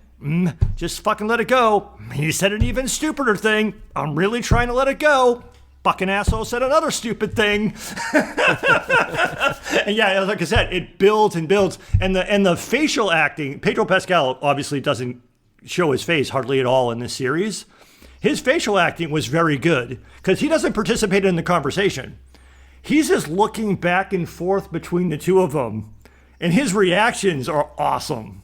Yeah. He's just like, oh fuck, something's gonna happen. Please don't do something. Don't do something stupid. Oh fuck. I'm gonna come back to that. Okay. And then even like the reaction of like everyone else in the mess hall is like, did he just shoot the officer? and for that brief second, like everyone just like looks at each other like, what do we do? Now what do we do? And then everyone starts shooting. Yeah. Yeah, that was a great scene. Really, this whole episode is good. The only really question I have that I wish they'd have answered is when they're trying to take the Rhydonium, who's attacking? Are they pirates? Are they freedom fighters? Are they part of the resistance? Or who is it? Yeah, that was the thing that was a little bit... I would have rather have seen those be like people from the village. Right. Because they showed us like humanoids in the village, but then that was some other like nondescript Star Wars species. Yeah, who were they actually pirates? Because if they were pirates, they were really shitty pirates because they were blowing up the things. Yeah, they were trying to blow it up. So I'm like, they probably weren't pirates then, because pirates would be trying to steal it. Yeah, exactly. They called them pirates, but they were more like terrorists. It seemed like they were like attacking them because they wanted them off their planets, not because they were actually trying to steal. But they never really explained that, and that's the only thing about this episode I didn't like is that wasn't explained.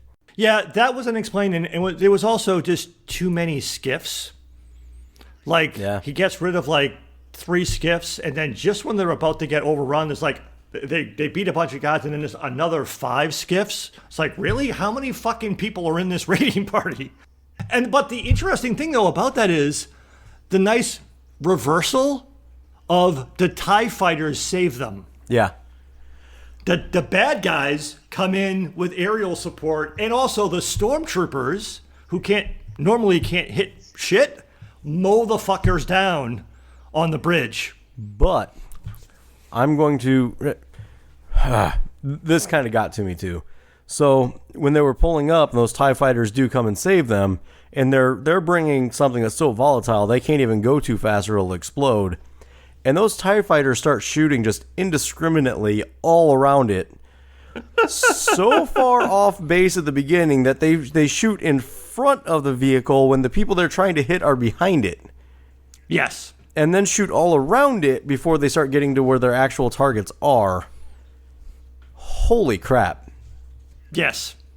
Anyways, I also like how they really show Fennec Shan and Cara Dune and they're working together and how them starting to like each other and how accurate they both are in sniper mode. And I just really liked almost everything about this episode.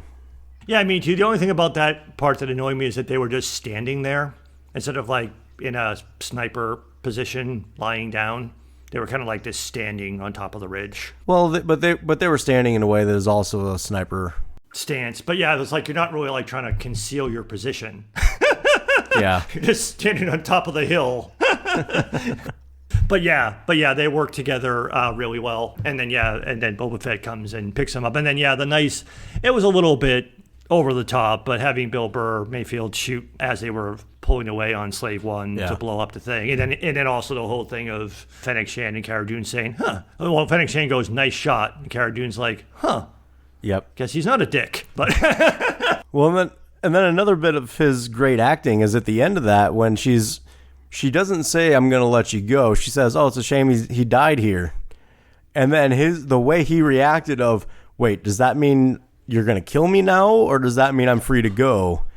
Exactly, yeah. The look of fear on his face was like, what? Oh, shit. Are you going to kill me? Because even when, at the very beginning when they showed up, when Boba Fett stops off the ship, he's like, "Oh, thank God, I thought you were somebody else." And then Mando says, "It's like, damn it, are you here to kill me?" Yeah. But I also like the whole time he's walking away, he keeps like turning around like, "Are you shooting me in the back? Let's..." Yeah, exactly. Yeah, he looked back several times to make sure you're not like, "Hey, yeah, you can go," and then they shoot him in the back. But yeah, the only part of the episode and its underlying story that I didn't like is it's really kind of stupid. They need to get into the terminal to find out the coordinates of where the ship is, as if the ship doesn't move. Yeah. And why would that be the way that they would need to find him? So that was a little bit stupid. Maybe, but I mean, I guess they could have just changed it to, oh, here's where he is currently and here's where they're scheduled to go next. So we know the path that they're traveling on. So we know where they are. We could try to ambush them at some point along that route. But they don't actually say that. Yeah. And especially since the thing that at the beginning of the very next episode is, how do they know where Dr. Pershing was? Because they go basically get him. But I guess they could have just said that they also found that out too. But also, I mean, why would that type of information just be accessible through an Imperial terminal? Yeah. It's not great. But if you just let that go, that's really about the only part of the storytelling that I didn't like. And that's fair. And that's fair. But everything else about it, again, I think it goes down. It's my favorite episode of the season, which is weird to say because, again, I think that maybe is a byproduct of saying it's like, I mean, I don't like the show anyway, but I'm a huge Star Wars fan and a deep Star Wars nerd. The fact that the Ahsoka Tano episode isn't my favorite episode of the season says something. Yeah. Same. I mean, Ahsoka Tano is one of my favorite characters, and that wasn't my favorite episode by far. Mm-hmm. Yeah. Well, you ready to jump into the final episode? I think we need to rescue this podcast. All right.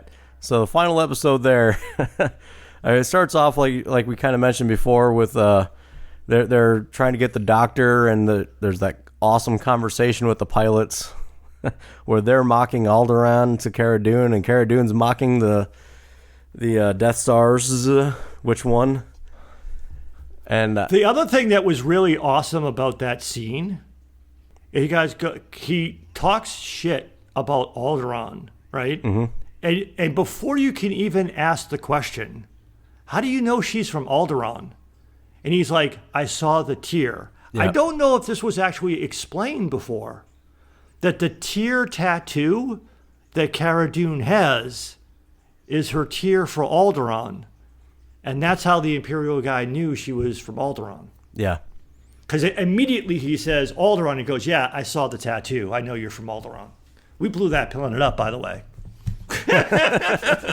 But yeah, that's the scene where it's like, yeah, you know what? You terrorist pieces of shit. You know how many millions of our people died? And how many of good people on those Death Stars that you blew up? You guys are terrorists. Like, we blew up your planet, but it was a small price to play to rid the galaxy of terrorists. And then his head blows up because she shoots him in the face. Yeah, that was awesome. But even then, she's like, stop talking crap, dude. Stop talking crap. 1 warning, 2 warnings, blow your fucking head off. So they do that so they can take is that a skiff? That is a Lambda shuttle. Lambda shuttle. God, which you're a is nerd. The skiffs were the floaty things that they were being chased with in the previous episode. I thought I'd heard those called a is, skiff at one point too. No, they wanted to make sure it was called a Lambda shuttle because that's the shuttle that was used in the original trilogy. That's what they stole to do the mission to Endor. So they're using this ship in order to gain access to Moff Tarkin's. Nope, not Moff Tarkin. Moff That's a Gideon. Completely different character. Moff Gideon. So I only slept like 3 hours last night. Oh, no excuses. Yeah, and this is and you have COVID. And I suck it up. And I expected to start recording this about 5 hours earlier than we actually started. So I'm dying off pretty quickly here. So they're trying to get access to Moff Gideon's ship so that they could basically kill everybody, take everything, and everybody wins. Right, which, I mean, you would think, going back to the earlier thing, is it would make more sense if they found Dr. Pershing and Dr. Pershing led them to Moff Gideon as opposed to the stupid Imperial terminal thing from the previous episode, but letting that go. So yes, they're on the way to go to Moff Gideon. And again, you would think this would be my favorite episode, and it's up there. I loved this episode. It's a little bit, one of the reasons, it's okay. It's a little bit too clean and neat. Which is also true of most of the season. Things are just too easy to overcome. But it was kind of nice that they went and got the gang. Like the scene at the beginning of the episode where they go get Bo-Katan was a cool scene. Yeah. Because once again, very small amount of dialogue from Bo-Katan. You're a clone. Yeah. You're not a Mandalorian. I've heard your voice thousands of times. So she gives him, Boba, shit. It makes me wonder, does she know who he is? Yeah, but I mean, she knows his dad, Yeah. Jango Fett. But it's like, yeah, it's like because he's like, oh, your father. Oh, you mean your donor? Right. Because you're a clone. So like, she lays some deep cuts into him. And then he kind of gives it back, though, because when she's like, I've heard your voice 1,000 times, and he's like, well, this might be your last. Right, and then he calls her princess. Yeah. Yeah, and then So he and then knows the little, who she is. Yes, so everybody knows who everybody. Din Djarin knows shit about. He doesn't know anything He's about so the Star Wars confused right universe. Yeah, exactly. Everybody else in the show knows everything that's going on. He knows nothing. And then the little like fight between the other Mandalorian girl and Boba Fett. Yeah. Was kind of cool, and then Bo-Katan's like, "Stop it!" It's like if we fought like this against the Empire, we wouldn't have lost our planets.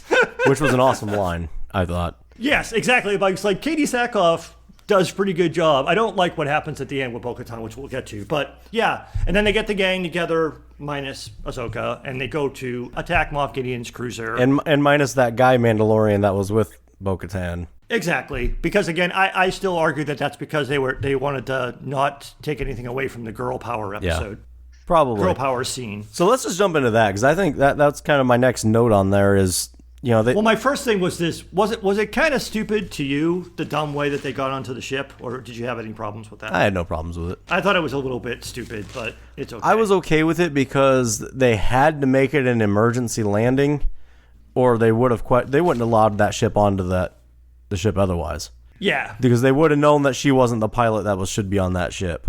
Yeah, but yeah, it was just a little bit too easy that they got in that way. Then they killed everybody in the hangar, and then they killed all the way to the bridge. It just got a little bit too easy, but go ahead. So they're splitting off, and basically the four women are going to go take the bridge, and Mando's going to go get rid of the dark troopers before they can get unleashed. And the one thing, so I know we kind of talked about this briefly before we started recording about talking about Endgame, and we ended up deleting our episode on Endgame. We never actually put it out. In that one, there was the big girl power scene that a lot of people liked, but it just felt really, really forced. Yes. But in this one, it was much more organic. Yes. And to where I had to stop and think about it before I even realized that was a girl power scene. I thought that was awesome. That's the way it should have been done in Endgame. And I really enjoyed that when it hit me that had actually even happened. And the set, which obviously was virtual with CGI, but the really cool scene on the bridge where Kara, all four of them are on the bridge, and as soon as the stormtroopers come out, Bo-Katan and the other Mandalorian jump off the bridge and disappear. You're like, what? Did they just like leave them? Plus, you also see underneath the bridge is space with the force field. And then they shoot up the stormtroopers in front of them, and then a whole squad comes behind them, and they just turn around and smirk, because then the two Mandalorians fly up from the sides with their jetpacks and just shred the stormtroopers. Yep. So like that whole sequence was cool. It was. My first thought when they took off, though, was like, oh yeah, the two with armor just leave. Yeah, exactly. But then you get the scene of so I mean they go take the bridge, and that's pretty anticlimactic. But then you get the cool scene of Mando being a little bit too late getting to the dark troopers, and he has to fight the one, and the one just beats the shit out of him. Yeah, the only thing about, I mean, I knew when he flushed the other ones out the airlock that they would be coming back. Yeah. So, I mean, nothing really surprising happens. The one thing that I didn't like about the scene where he fights the one dark trooper, he gets punched in the face 7 times. Mm-hmm. But he's got a helmet.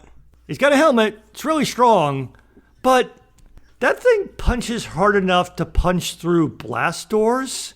Not on one hit. Not on one hit, but I mean, he gets hit 7 times. I mean, he doesn't get hurt? Or how about just grab Mando by the head and snap his neck? He had to at least got a concussion out of that, though, with his head bouncing around in that. You would think so. It was designed to, it was kind of weird, because it was designed to show how badass the Dark Troopers are, but then later they get shredded pretty easily. Right. But it wasn't a bad scene. And then you have the big standoff with Moff Gideon, that was being built up, where he's holding the Darksaber over. And yeah, what a surprise. We get a Beskar spear thing versus a lightsaber. Who would have guessed that would happen? Yeah, there was no foreshadowing of that at all. Right? Although that was a pretty good fight. That was a pretty good fight. It was better than I was expecting. Yeah.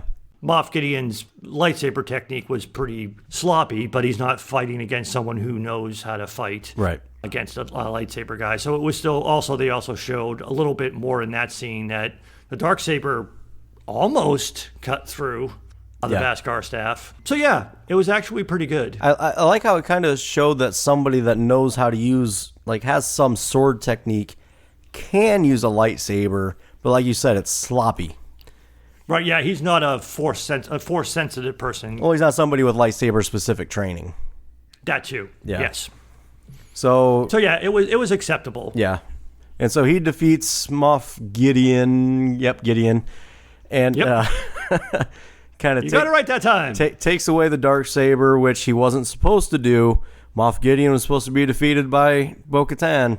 So he takes the Darksaber and Moff over up to the bridge. Basically tries to hand both of them to Bo-Katan, but she won't take the Darksaber. And the reason that I didn't like this, and they laid into it a lot, and then part of the reason I didn't like this, and some of it was for the casual Star Wars fan that doesn't understand the significance of the Darksaber. Mm-hmm.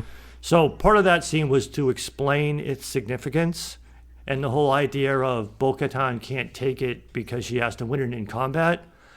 Unfortunately, we've already seen that scene before. The exact same thing happens in Rebels with Sabine Wren. Right. Sabine Wren wins the Darksaber in combat. She then gives the Darksaber to a reluctant Bo-Katan who's like, well, I shouldn't take this because I didn't win it in combat. Right. So it's like, it's the same exact scene, and it was going back to what I was saying. That's the last we saw of Bo-Katan in the animated series, is her reluctantly accepting the Darksaber. And she's basically staring at the same exact problem. Which goes into the big question that everybody's asking is, why did she accept it from Sabine Wren and not from Mando? Exactly. And my only answer to that, now, it could be a couple of things. One, it could just be because when she did accept it, nobody respected her authority. Right. And so it didn't really work the last time. But also, wasn't Sabine her niece? I'm not sure. Because she was Sabine is of Clan Wren and Bo-Katan is of Clan Kreese. I don't think there's a relation. Bo-Katan is the younger sister of Obi-Wan Kenobi's girlfriend. I don't think they're related. Oh, that's right. I was thinking she was Sabine's mom. No, it was somebody else. Never mind. Yeah, Clan Wren and Clan Kreese are separate. Yeah, never mind.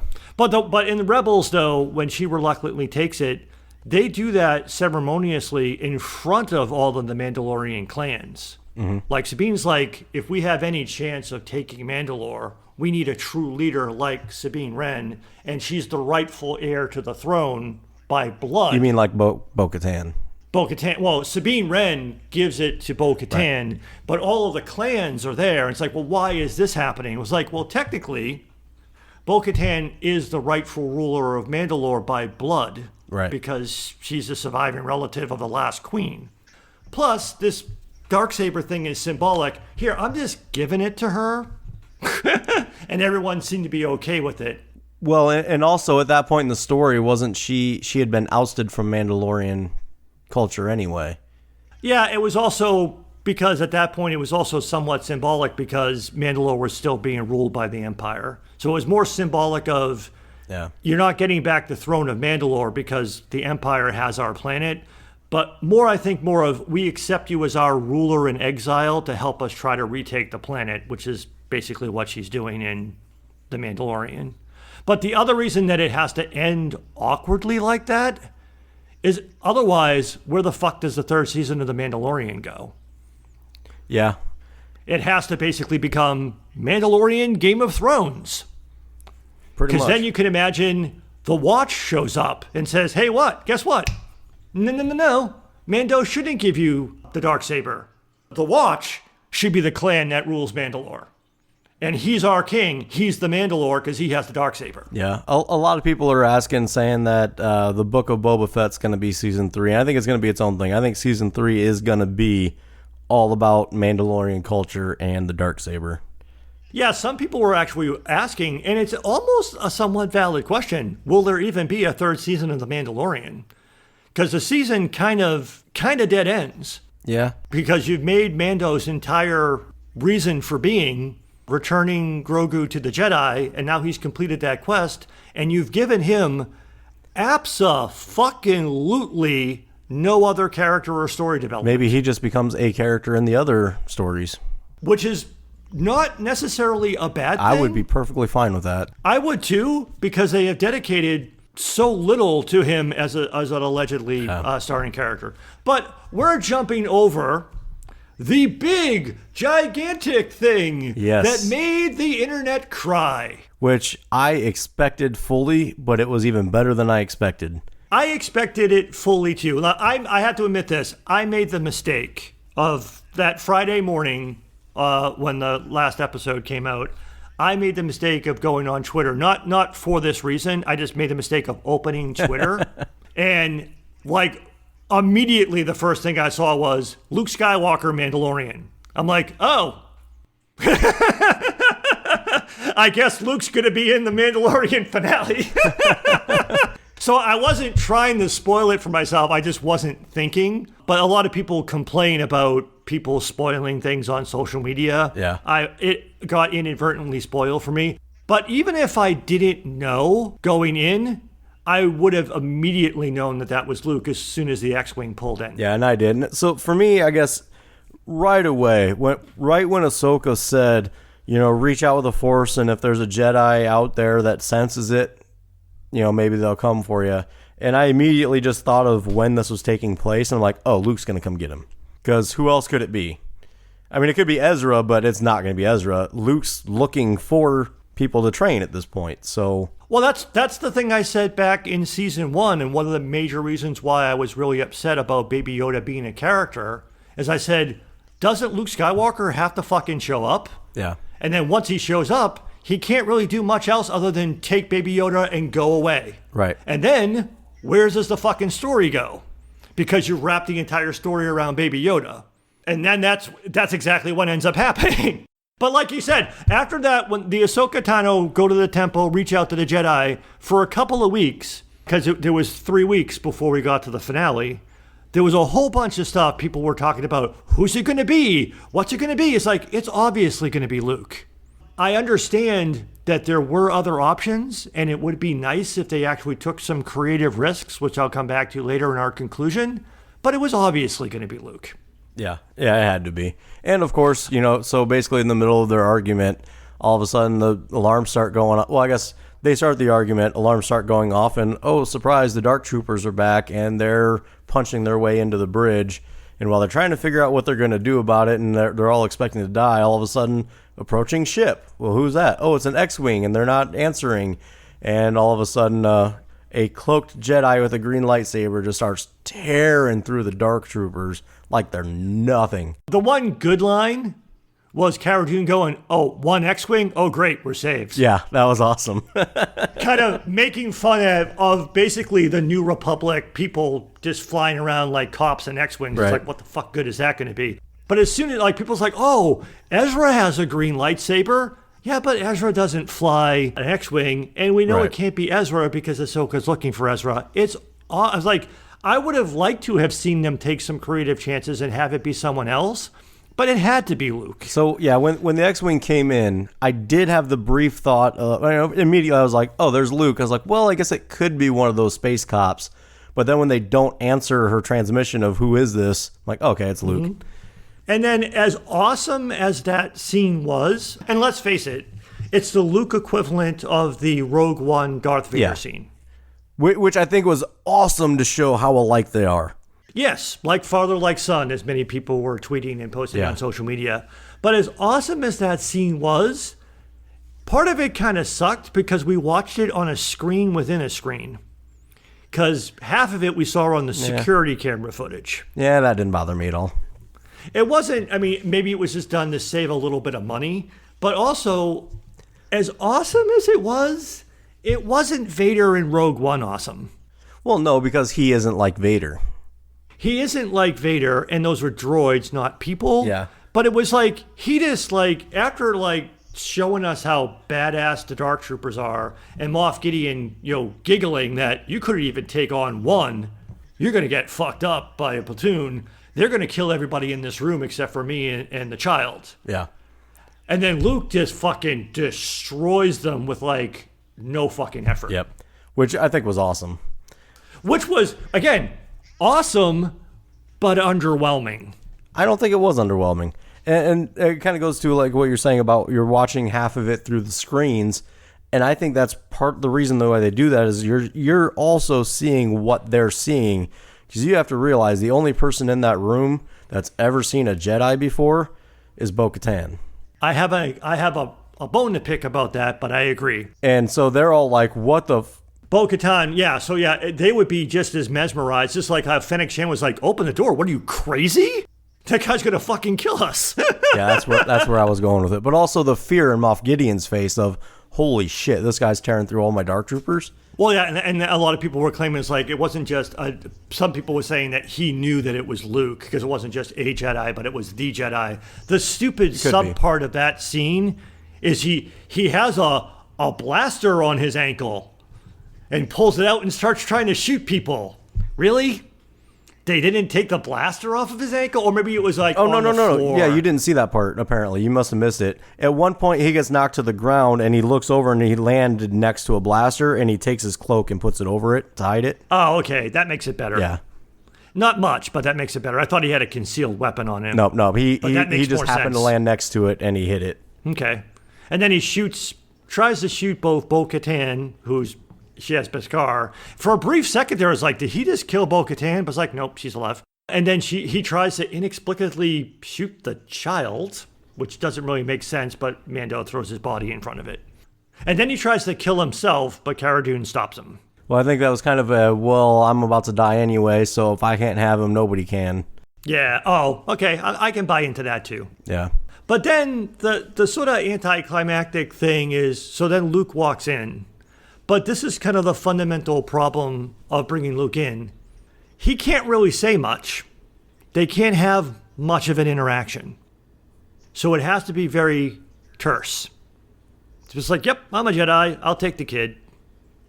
He doesn't want to come with you. Oh, he wants your permission. But, Luke was always that way. So I had no issue with that. I thought it was the most Luke we've seen in a very long time. Yes. But it's also one of those things they can't ask him a lot of questions or have him talk about a lot of stuff because, again, we know that the bottom of the well is poisoned with the sequel trilogy. Like, more people were actually... I actually found this a little funny. A lot of people were upset. Oh, no, Kylo Ren kills Baby Yoda. Oh, we don't know that. We don't know that, but that was like the immediate reaction of people like, oh, he's being taken to the Jedi Temple. We know bad things happen there in 18 years. 25 years. Yes, this happens at 9. The massacre of the Jedi Temple is 6 years before The Force Awakens. We are 25 years away from the events of The Force Awakens, but the massacre at the temple occurs 6 years before that. Okay, so yeah. So it is 18 years from when he rescues Baby Yoda. But, Star Wars nerd! Yeah. But anyway, Yep, bye-bye. But the thing that kind of irritated me, and this goes back to one of the things with which I mentioned back in season 1, 2, and even season 2. Oh, you want to find a Jedi? I know a Jedi. At the very least, when Luke walks in the room and drops his cloak, at the very least, Cara Dune should have said, General Skywalker? Because she knows who he is. How? But she might not. She have was ever met him. on the fucking mission to Endor and Return of the Jedi. She might not know that he's a Jedi. I'll give you that. But she knows Luke. How do you know she was in the same anywhere near Luke when any of that happened? She was a drop trooper who fought on Endor. She went down in the Lambda shuttle with Luke, Leia, and Han. She would not have known necessarily much who he was, but she would know, hey, that's one of my commanding officers, General Skywalker. How do you know she was with him on that? Because they've mentioned it multiple times on the show. They mentioned it back in season 1 that she fought on Endor, that she fought in the Battle of Endor. But how do you know that she was with him on that ship? Because that's the only people who went down to Endor, were the people who were on the ship with Han, Luke, and Leia. At the very least, even if she didn't go on that specific mission, she fought with those rebels at Endor. Again, I'll buy the fact that maybe most people, even though it was actually thrown around a lot, but I'll accept that not everybody in the rebellion, A, knew what a Jedi was, or B, that Luke was one. But everybody in the rebellion knows who Luke is. Luke blew up the Death Star that blew up Cara Dune's planet. He's a hero of the rebellion who avenged the destruction of Cara Dune's planet. She knows who Luke is. Well, that doesn't necessarily mean that she knows what he looks like. Oh, come on. Bullshit. I call bullshit. I'll let But you. again, this goes back to season 1. It's like if you're looking for a Jedi, I hear that the New Republic has one. But then that takes away all of the quests that they led them on through the first 2 seasons. Yeah, that's But fair. I thought it would have been, there's 2 things that bother me about the scene. She should have at least said General Skywalker. The other thing that they conveniently do, Boba Fett ain't with them. Yeah. Boba Fett drops him off and jumps away. Because many people have also said this too. If Luke Skywalker walked in the room and Boba Fett was there, motherfucker, Yeah. I'm killing you. No more Boba Fett. Huh? No more Boba Fett if that happens. Exactly. It would have been fucking on, and he would have attacked Boba Fett. Fennec Shand would have been like, what the fuck? And she would have tried to attack Luke. It would have been fucking chaos. Yeah. Not to mention the fact, although they kind of skirt around it, the idea that Boba Fett would want to have anything to do with helping a Jedi child, a Jedi killed his dad. Just like how Mandalorians in general hate Jedi, Boba Fett has a deep reason to hate Jedi. Does he know that the child's a Jedi? Or that he's Force sensitive? I mean, the child's not really a Jedi.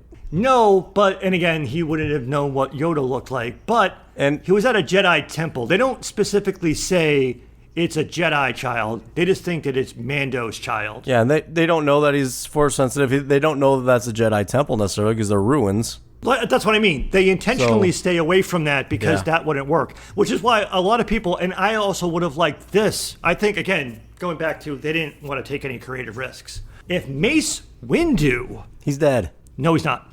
If Mace Windu was the Jedi who came and Boba Fett was in the room, shit could have got all kinds of real. Yeah, that would have been bad. You killed my father! What do you mean Mace Windu's not dead? He died. Both George Lucas and Samuel L. Jackson have said he's not dead. If it was just Samuel L. Jackson, I would say I'd give it to you. We never see Mace Windu die. His arm is cut off and he's thrown out the window. We never see him die. Has he ever shown up in anything else since then? No. He's dead. No, he could be alive. Yeah, he could be, but he's dead. Again, they didn't, we'll come back to it, but yeah, they didn't want to take any creative choices. So Yeah. both the safest way out is Luke. Have Luke show up, Grogu go with him, and then you create an end point in Mando's story. But then it happens cleanly because it's the end of the season. Or at least that book of that At story. least that chapter or that part of his story. And then everyone else was really geeked out about it. I don't find anything memorable about the post-credit scene. That's the only other part of that. I mean, the scene itself, there's meh, but it sets up. It just shows that they're going to do a Boba Fett series, which is cool. Which we knew, but I mean, that, again, empty nostalgia. We need to go back to Tatooine again, to Jabba's palace again. And Bib Fortuna is, I guess, alive and fat and took over for Jabba. Right. And now they're going to take over for Jabba. I didn't understand why people were like, oh, make sure you watch all the way to the end after the post-credit scene. I thought I was going to maybe see something about something else, but that's what I was waiting for. It's like, I don't care. Well, I mean, it just shows that it's setting up. The only other thing that I think is just blaringly obvious that I think we need to address, that I think is blown completely out of proportion, is the supposedly bad CGI for Luke's face. And I don't know. I guess I can kind of see why it bothered people, but maybe it's because I play so many video games and it looked very video gamey. I did not even think twice about it. I was okay with it because it's not like it's the first time they've done it. Right, that too. I thought he looked maybe a little too young. I mean, he looked almost like exactly like his Return of Jedi self. It's only set 5 years after the Return of the Jedi. Right. But it didn't bother me. Again, you only see his face for a very brief period of time. A lot of people say it was just way too fake looking and stuff. I'm like, get over yourself. I mean, the technology is not perfect. Stop expecting everything to be perfect all the time. Yeah, like some people are saying, oh, they should have used someone like Sebastian Stan who looks enough like him, and then you could have used a real life person. But it's like, it was good enough. The fact Mark Hamill was actually a part of it and played Luke again, though, or at least voiced him, I guess they're not really sure. That's been unclear so far, because they did use a body double, but it's unclear how much Mark Hamill was involved. He did do the voice. It is his voice, but he wasn't on the set. Okay. They used a body double, which is impressive actually that they kept that a secret. Yeah, it is. So that wraps up our episode by episode discussion of season 2 of The Mandalorian. Before we advance to our conclusions and metaphorical ratings, I'd like us to go on a little bit of a tangent and discuss more Disney Star Wars in general. Because as we said throughout this discussion, this season of The Mandalorian is kind of setting up a bunch of other shows and building out more of the Star Wars universe. So I want to talk a little bit about that first before we go into our conclusions. So I'll start. I'm not a very big fan of The Mandalorian, and I was much more concerned about it after season 1. I enjoyed season 2 more than season 1 because for the most part, it's hard to say that it's not better because like we just went through, there's really only one episode that I have any real problem with. So it's a better series. But part of my concern with the season 1 was more about Disney Star Wars, that I was really concerned that it was going to be a frustrating experience, maybe more like the experience of the sequel trilogy. But I'm actually less concerned now with the way The Mandalorian Season 2 has gone. A little bit concerned about what this means for the 6 other shows that are popping up around the same time. But what basically is my perspective on this is Disney Star Wars is basically like, it's an amusement park ride of aimless storytelling fueled by empty nostalgia and fan service teases. And it basically creates what I like to call as, it's a Star Wars sugar rush. And like amusement park rides and sugar rushes are fun, but it's like an immediate sense of excitement that just immediately goes away. It has for me at least, it has no lasting enjoyment to it. And I'm not really a big fan of that type of content. And I really would prefer to see better storytelling in the Star Wars series. The Mandalorian has the thing that I guess differentiates Disney's sort of formula, and I think in many ways The Last Jedi is to blame for all of this. And what I mean by that is Disney got scared by the audience reaction to The Last Jedi. It kind of split the fandom. It was a very deeply polarizing film where some people loved it, some people didn't like it. And I never really understood the strong reactions on either side of that equation. And as I've said in previous podcast episodes, The Last Jedi was neither as bad, nor was it as bold as people say. It wasn't as bad as people who didn't like it said it was. It wasn't as bold as people who did like it said it was. And the bold meaning that it really didn't take big creative risks. It took very minor creative risks. But what it taught Disney is that is dangerous. And they were so freaked out by the reaction to The Last Jedi that they fired Colin Trevorrow and rewrote the third movie of a trilogy and gave it back to J.J. Abrams and has said, go all in on nostalgia and fan service. Build something that the fans won't be upset by.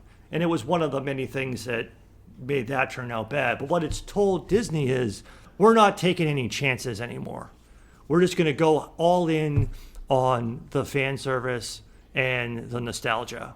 And the only thing that makes The Mandalorian better at doing this is that Jon Favreau and Dave Filoni are better stewards of Star Wars than J.J. Abrams and Rian Johnson. J.J. Abrams and Rian Johnson claim to be Star Wars fans. They're not. Jon Favreau and Dave Filoni actually are. Well, that brings something up, though. Sorry, I don't mean to interrupt you there, but that's something I've been thinking about a lot recently, is fandom in general and what it means to be specifically a Star Wars fan. I mean, you got different levels of it. So because I love the movies, but I haven't gotten into anything else, does that make me not a Star Wars fan? Or because I've only watched the animated and the movies, but I've never read any of the books, does that make me not a Star Wars fan? So I think Rian Johnson and J.J. Abrams are Star Wars fans, but they're not nearly the nerd level of Star Wars fan that Favreau and Filoni are.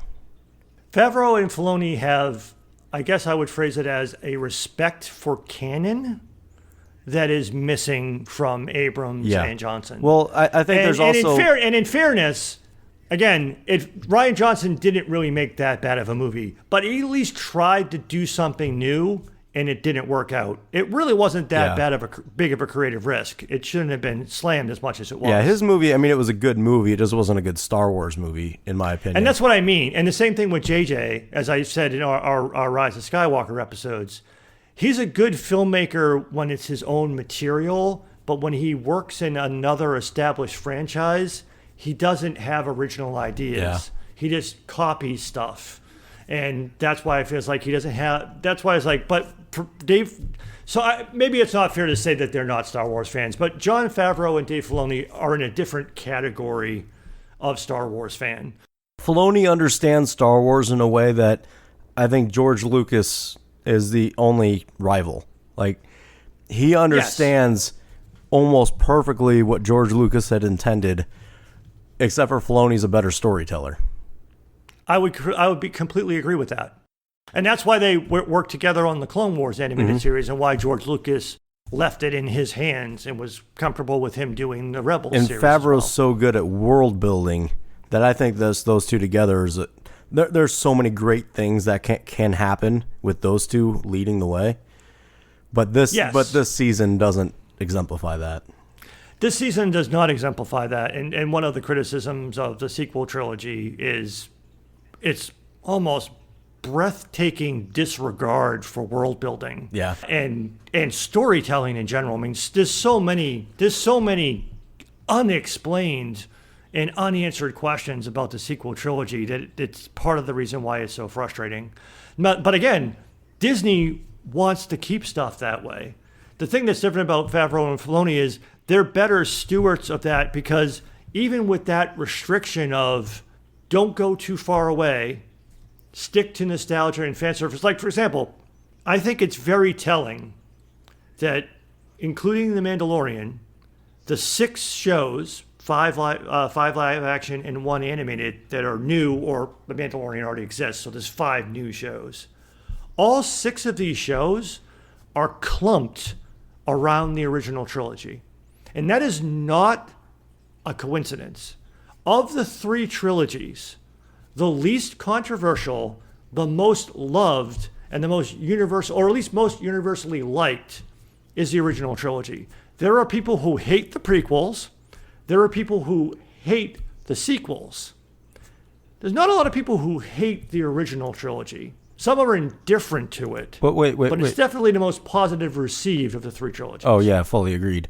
And as far as diehard Star Wars fans go, there are people like me who literally grew up on that trilogy. Again, like I've said many, many times, I was 6 years old when A New Hope came out. So I literally grew up with those movies. So if you want to go nostalgia and fan service, stick to the original trilogy. So that's why I think it's not a coincidence that all 6 of the shows that will be on Disney Plus are all clumped around it. But they're not. 3 they're of them not. before. Hold on. They're not. And actually just 7. 3 before and 4 after. But no, because one of them is part of the High Republic, and that's like 200 years before any of that. That's another one that's talked about that's in production. But of the ones that were officially announced recently, that was one of them. The Acolyte, that was officially announced.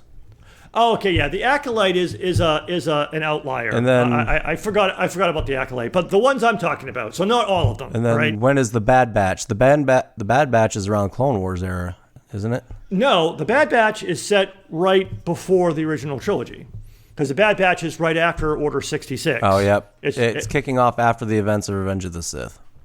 Right. So that's what I mean. It's. I mean, you could argue it's also close to the prequels, but yeah. Timeline-wise, it's actually closer to the original trilogy. Just like Rebels is just before the original trilogy. Right. But like Kenobi, technically Kenobi, again, I guess you could argue, is it after the prequels or is it before the original trilogy? Yeah. It's in between those two. Somewhere in there. Somewhere in there. But like The Mandalorian, Knights of the New Republic, Ahsoka Tano, Boba Fett, these are all set immediately after Return of the Jedi. Rangers, not Knights. Oh, Rangers of the New Republic. Right. I mean, yeah, Acolyte is the outlier, but all of the other shows we just mentioned are either immediately after or immediately before the original trilogy. Yeah, it's kind of unfortunate because we do want to see more. I mean, there's so much time in history and the whole galaxy, but at the same time, you start diving too far into stuff that people don't know, then people aren't going to watch it.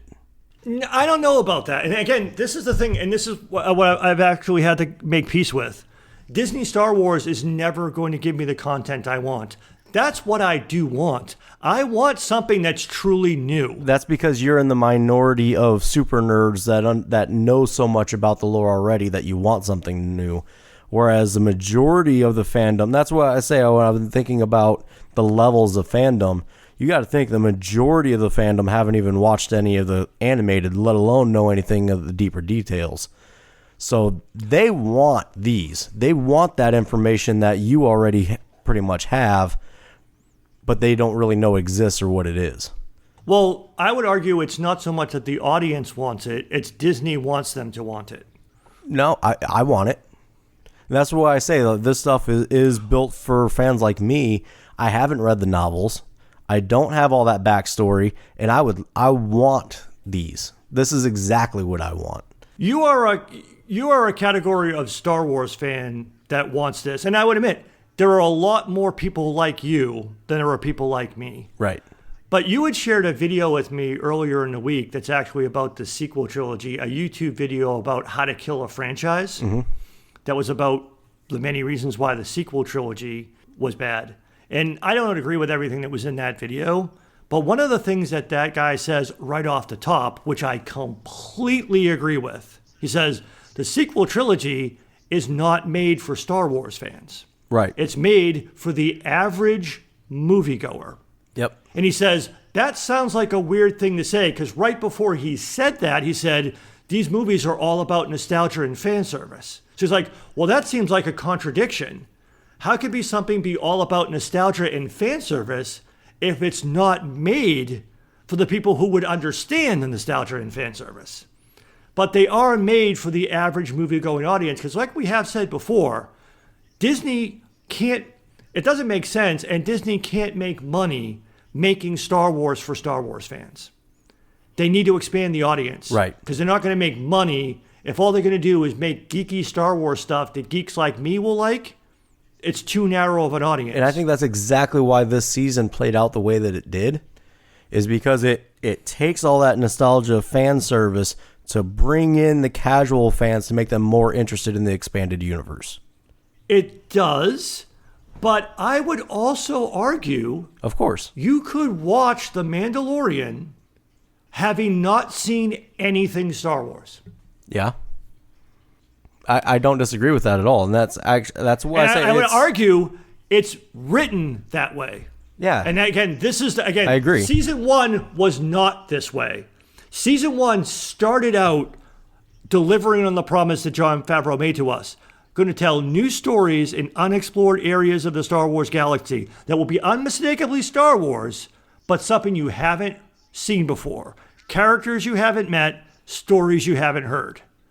That was, by and large, what season 1 was like. The huge exception to that, which I had big problems with, is Baby Yoda fucked all that up. Okay. The second season was like, fuck that. We're making it all about nostalgia and fan service. We're not even going to pretend to try to tell you a new story. We're going to tell you stories you already know, or stories that you don't know if you're not a deep fan, like Bo-Katan and Ahsoka Tano and Boba Fett. You might not know who they are, but they're not new stories. Right. Well, that's exactly what I was saying, though, is those casual fans that the first season brought in got them a little more interested. Now, this season that was the genius of it, that it is exactly written that way to make the casual person more interested in the expanded universe that those of us that already know it exists have known and have been trying to talk about. So I think it's a way to actually bring fans together and expand the universe a little bit more in a way that's more accessible. Well, I guess the point that I didn't get to finish is the reason that I think The Mandalorian works so well, right? I don't like it, but it's likable. Right. And the reason for that is because Jon Favreau and Dave Filoni know that they are capable of creating content that true Star Wars fans, whatever level of fandom you are, super geeky, wherever you're at, something that true Star Wars fans, whatever level of fandom you're at, can enjoy. It can at least deliver an enjoyable experience, even if it never gives some Star Wars fans, like me, what I want.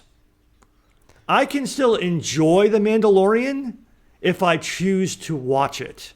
But I also know that it and all Disney Star Wars will not give me what I want from Star Wars. Well, and I admit, I am a minority outlier.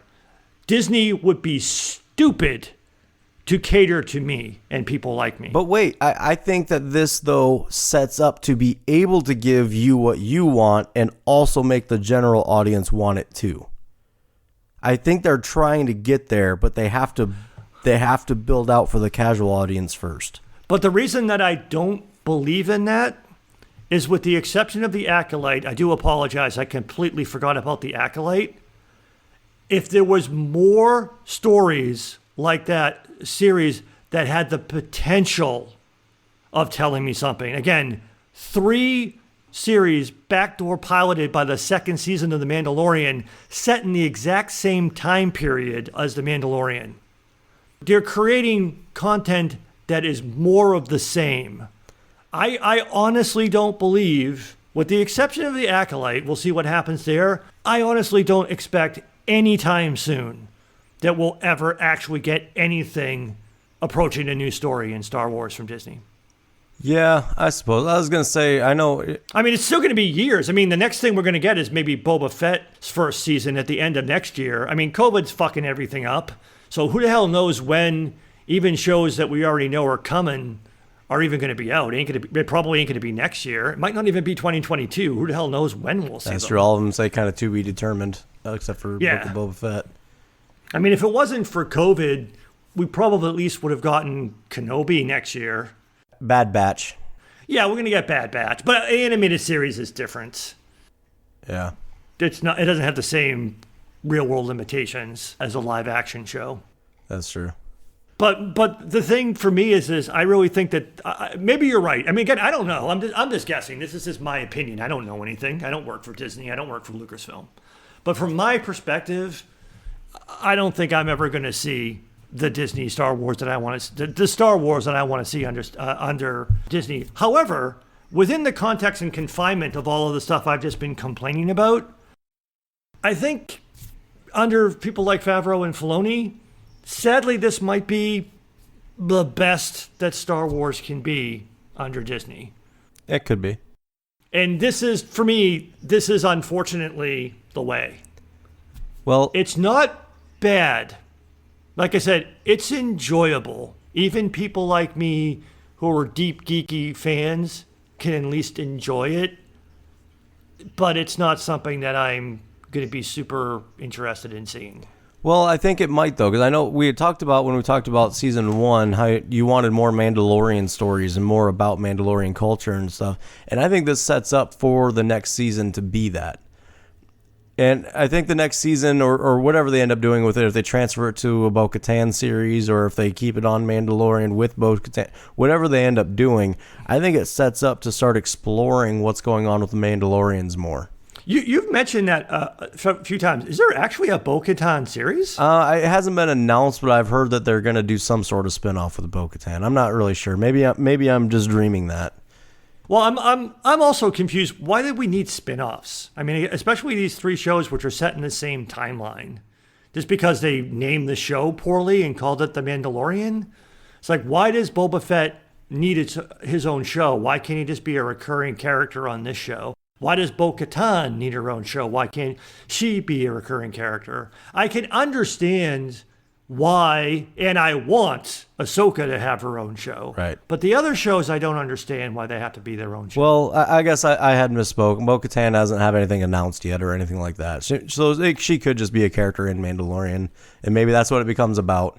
I would find it weird if they gave her a show. Yeah, I think she's going to be just a main character in the next season. And as far as Boba Fett getting his own show, I think you're in the minority of people that don't want that. I think a lot of people want that show. And that's why why the internet exploded about that post-credit scene.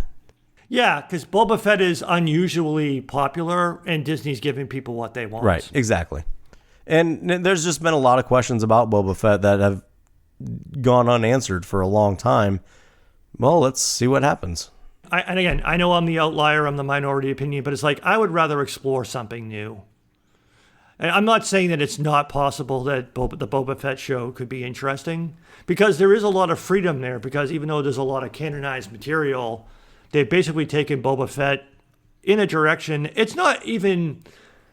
They could still even fold in some of the non-canon material about Boba Fett, but yeah. For me, it's like I would rather... So maybe they will tell some interesting stories. And I think this is how you introduce that stuff that you want, though, because you got to think about the average fan, too, that something comes up and say they're going to talk, maybe they just brought in Thrawn and gave him a show or whatever and never brought him up or explained him in any way, shape, or form. Sure, there's a handful of people that would really love that.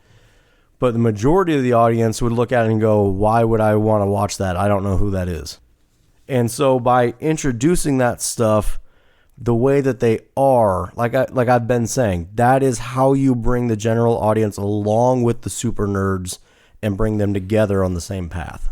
I think I understand what you're saying, but from my perspective, I really don't think that they have any interest in catering to the Star Wars fans at all. They don't care. I honestly believe it's all about the general audience, and that's the reason why the geeky stuff, like things I want to see, is like it's not only too new, but it's just like they can tell. Again, there's so much of stuff even in The Mandalorian that was just like basic sci-fi action that just happened to be Star Wars. Yeah, and that's basically what they're going to do. They're not going to really take any type of creative chances. I think the Acolyte. I think the Acolyte is a creative chance, and we'll see how the Acolyte turns out, and that'll determine what they do from there. Maybe, but like again, my point is that again, they know that there's a certain, like again, I don't like The Mandalorian, but I still watched it. Mm-hmm. And again, Disney's doing the right thing. This is the right way to make money off of Star Wars. Right. Not doing a lot of stuff new and staying close and loading things up with nostalgia and fan service will keep Star Wars fans watching. And if you write it and do it in a way like The Mandalorian is done, people who have absolutely no idea what Star Wars is will also still be able to watch it, not get confused and not get lost. Mm-hmm. And that's the mixture. Because obviously you can tell a completely new story because Star Wars is not the only universe. and there are other sci-fi action things, and you can just make up your own. Right. But they're trying to capitalize as much as possible off of the intellectual property that they purchased. Right. And that's why I think there's a tightrope they have to walk a bit to be successful on it. I don't think it's as easy as it seems like it would be. Well, I'm not saying it would be easy. It's just like, I'm disappointed that they, again, you brought up the accolade. I don't know. But so far, they haven't even tried. And that's what's disappointing to me. They could have. Like, this show could have been it. And they had but planned they decided not to. And they had planned on it, but then just the absolute failure that was Solo scrapped all those plans. I honestly think it comes back to The Last Jedi. And because, that could again, be too. the Mandalorian came out just before The Rise of Skywalker came out. Yeah. So The Mandalorian had already finished its principal photography and its story was already set. And then Disney was freaking out about The Last Jedi, but The Mandalorian was already going to be what The Mandalorian was. Yeah. Well, I guess it wasn't necessarily Solo. It was the sequel trilogy because they had planned on doing like a Knights of the Old Republic era version and like a bunch of other stuff that had expanded. Right, yeah, they were going to do like a whole Knights of the Republic like trilogy and stuff, and they was like, fuck it, we're canceling everything. Yeah. And I think it's not, and like you said, maybe further down the road. Yeah. But their near-term plan is, let's not take any risks. Yeah, let's build out the universe and bring the casual audience into understanding how big the universe is. Then we can start diving into it. I guess I keep pushing back on that. I really don't see them as building out the universe. This is still, all of these things continue to keep the Star Wars galaxy ridiculously small. To you, because you understand how big the universe is already. Well, even if you don't know the size of the universe, you haven't seen a very big universe in The Mandalorian. Right. How many fucking times do we have to go back to the same 2 planets? But that's what I'm getting at is they've got to do that now to make the casual people that don't understand. I guess we'll just have to agree to disagree. I don't agree with that. Okay. Well, I'm going to jump into my kind of overall thoughts on the season because we got way beyond that. I guess for me, when I was looking at the season as a whole and kind of looking at the story, I was kept coming back to trying to figure out what story they were trying to tell. And really, the only thing I could come up with is they were trying to tell the Mandalorian that there's more to being a Mandalorian than what he really understood, and that there's more there.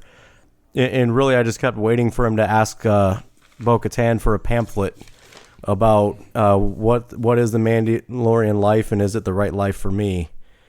And that's really what I kind of kept waiting for. I think it does bring up a few good points within the story. There's a lot of perspective in it about good versus evil and what does it mean to be good or evil based on perspective and belief.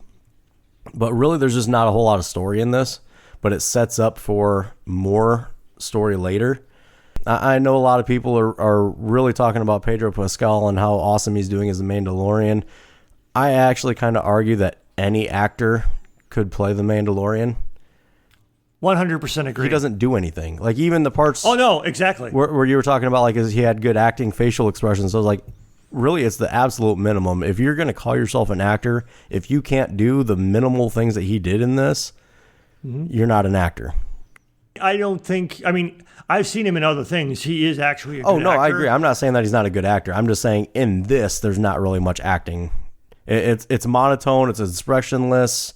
There's not really anything there. There's been at least also the fact that he never, for the most part, doesn't take off his helmet. Right. There was at least one episode, I think it's season 1, where he wasn't even on screen. Right. A body double, which again, technically, they could issue, and I'm sure that obviously there was a stunt guy too. So I mean, how often he's actually on set doing stuff? Right. Because again, like you said, anybody can play that character. And like I also said earlier, they've dedicated almost nothing to character development, Right. backstory. It's amazing that he's allegedly the star of the show, and the show seems to care absolutely nothing about him. Yeah. I agree. So I would agree. It's when you say it's hard to tell what is the story, I don't really think there is one. Yeah, I don't think there is too. I think again that goes back to the point that I keep complaining about. I think that's the Disney Star Wars blueprint. There is no story. There are just scenes and things that happen. There is actually no story. Yeah, and that could be.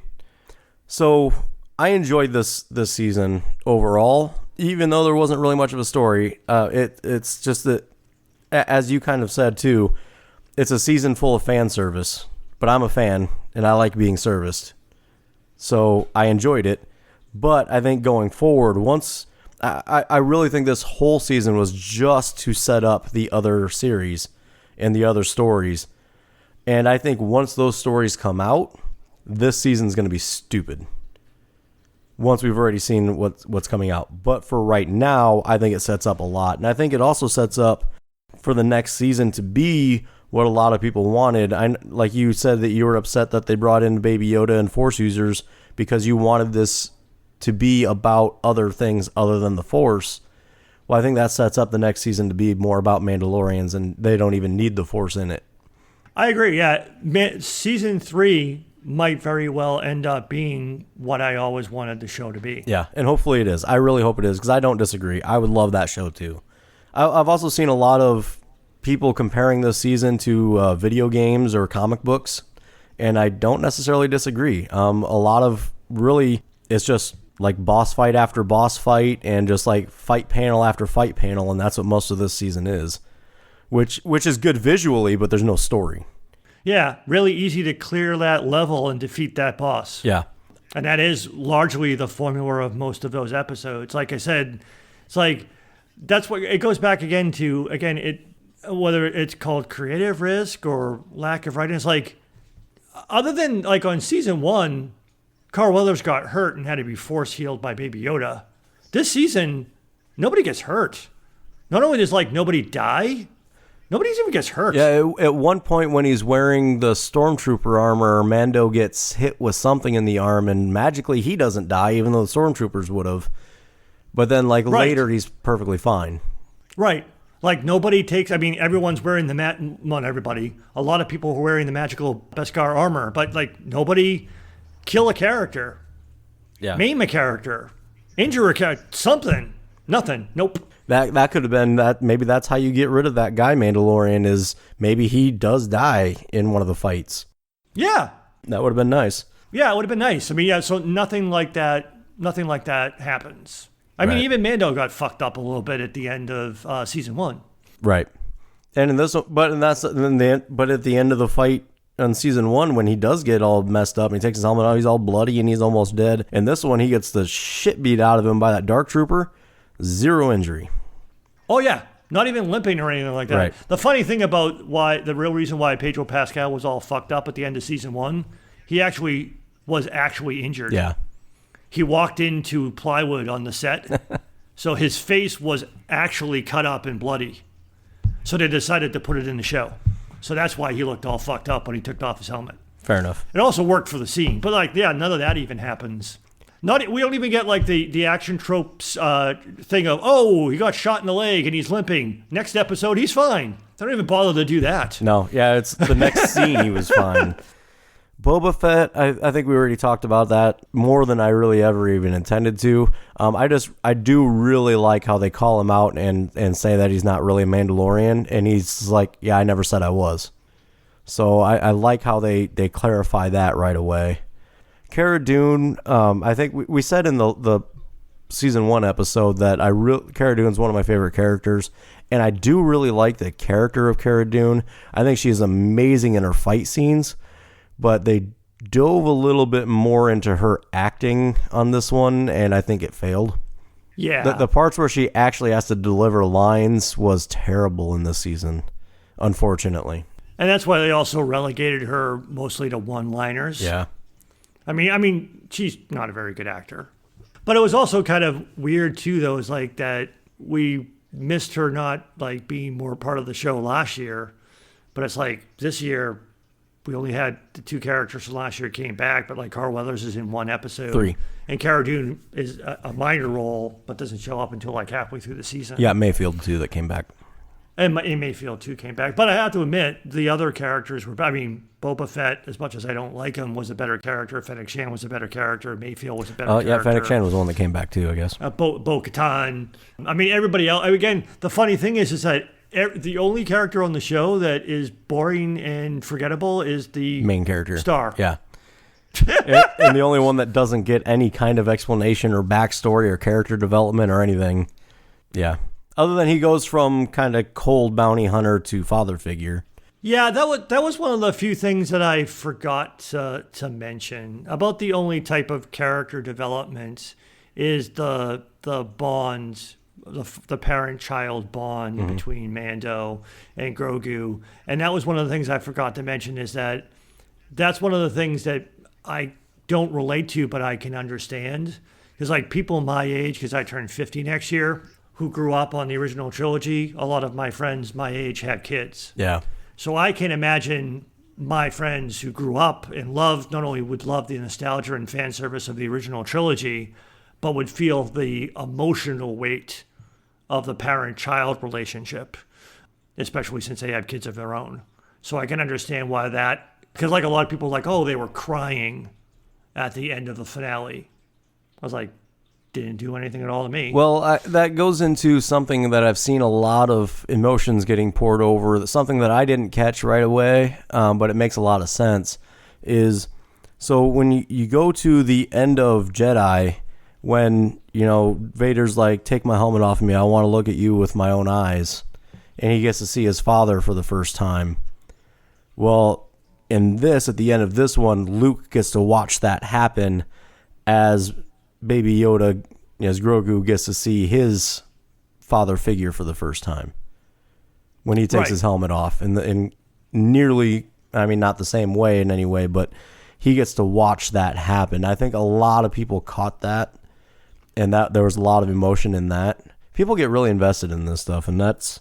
Yeah, I mean, there wasn't a lot of great face acting, but a lot of people really read a lot of emotion into that whole Grogu Din Djarin scene with him crying. And there's other big questions too. I know people. Well, what you could also say, just to finish your thought, that's also the first time that Grogu saw his father's face. That's what I meant. That's what I was meaning. Is Luke got to watch Grogu see his father's face for the first time in the same way that he saw his father's face for the first time. And some people, not because it's emotional, but some people were geeking out on the whole symmetry of Yoda taught Luke. Now Luke gets to teach a young Yoda. I don't think in that universe they really see species that same way that we do. No, I don't think so either.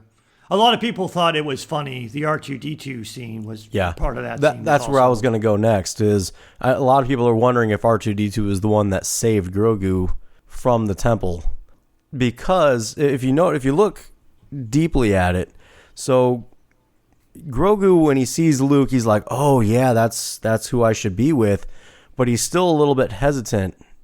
He's waiting for permission. Even when he gets permission, he's a little bit hesitant. But then R2-D2 comes in and they kind of have a conversation. And some people have wondered, though, was that R2 freaking out because Yoda beat the crap out of him with his cane?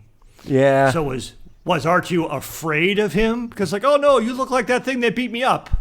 But I like your idea. I think R2 seemed excited. I think he recognized him, and I think they recognized each other.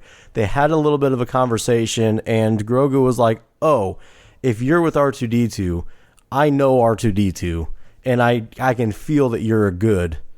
Right, because R2 is the only character who remembers anything. Right, exactly. Because his memory wasn't wiped. So yeah, R2 is like, hey, I know you. Exactly. Hey, and Grogu's like, hey, I know you too. So I think that brings in the trust, and why he's willing to go is because that little conversation he had with R2 that nobody understood. I could see that. So I think that's pretty much it. Do you have a metaphorical rating that you want to say, or did you already that I missed? Or I do. If you want to do one, I have one I could do as well. Right. Did you have one? Yeah, I got one. Okay, why don't you go first? All right. I give this a Millennium Falcon. It's tried and true nostalgia. It's a bit clunky, but it gets the job done. My metaphorical rating is the unbalanced force. And this was a joke that I made on Twitter too, that I found this season to be like the force is in general, in all things Star Wars, that it's not quite balanced, by which I mean that this season was aimless storytelling that leaned heavily on empty nostalgia and fan service teases instead of trying to tell its own unique story. So it doesn't quite work, but it somehow does. It's just kind of like how the whole idea of what does it mean to balance the Force has never been explained in Star Wars. I think we're seeing this now too, is like, what does it mean to actually create new Star Wars content now? How do we balance the nostalgia and fan service and giving people what they already know with trying to give them something new? How do we balance the fandom of, are we writing for the casual fans? Are we writing for the geeky fans? Are we writing for people who don't know anything about Star Wars? Well, I think if anybody can toe that line, it's the combination of Filoni and Favreau. Yes, they are definitely the best stewards and caretakers of this. And I don't know how much they're going to be involved in the other shows. I have to assume that Filoni will be heavily involved in the Ahsoka series. Right. Because he created the character. And the Bad Batch. Yeah, I'm not as excited about the Bad Batch, but at the very least, I hope he's helming the Ahsoka series. I don't know if they're both or either involved in the other ones, but I really hope that they are the Kevin Feige's of Star Wars. Right. That they are to Star Wars what Kevin Feige is to Marvel at Disney. Because as we've briefly talked about before, the Marvel movies would not be what they are, or the Marvel franchise would not be what it is without the guiding hand of Kevin Feige. Right, and they just got to find the right person to take that. And I don't think Kathleen Kennedy's that person.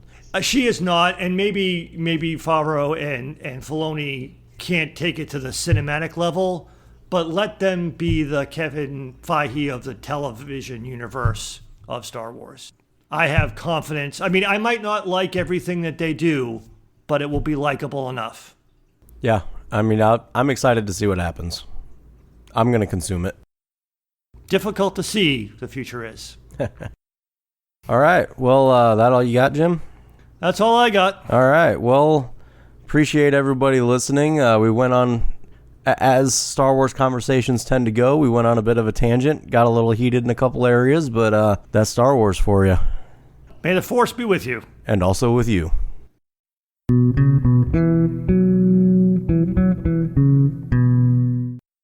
Hey, this is Jim with an editor's note. At the very beginning of this episode, we mentioned that Mike has COVID. We wanted to make sure that none of our listeners thought that we were making a joke. We were not.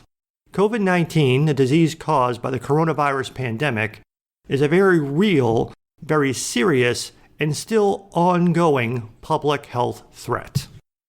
Mike caught COVID-19 by not wearing a mask at work around people that he sees every day. Mike is 38 years old, in very good health, with no pre-existing health conditions.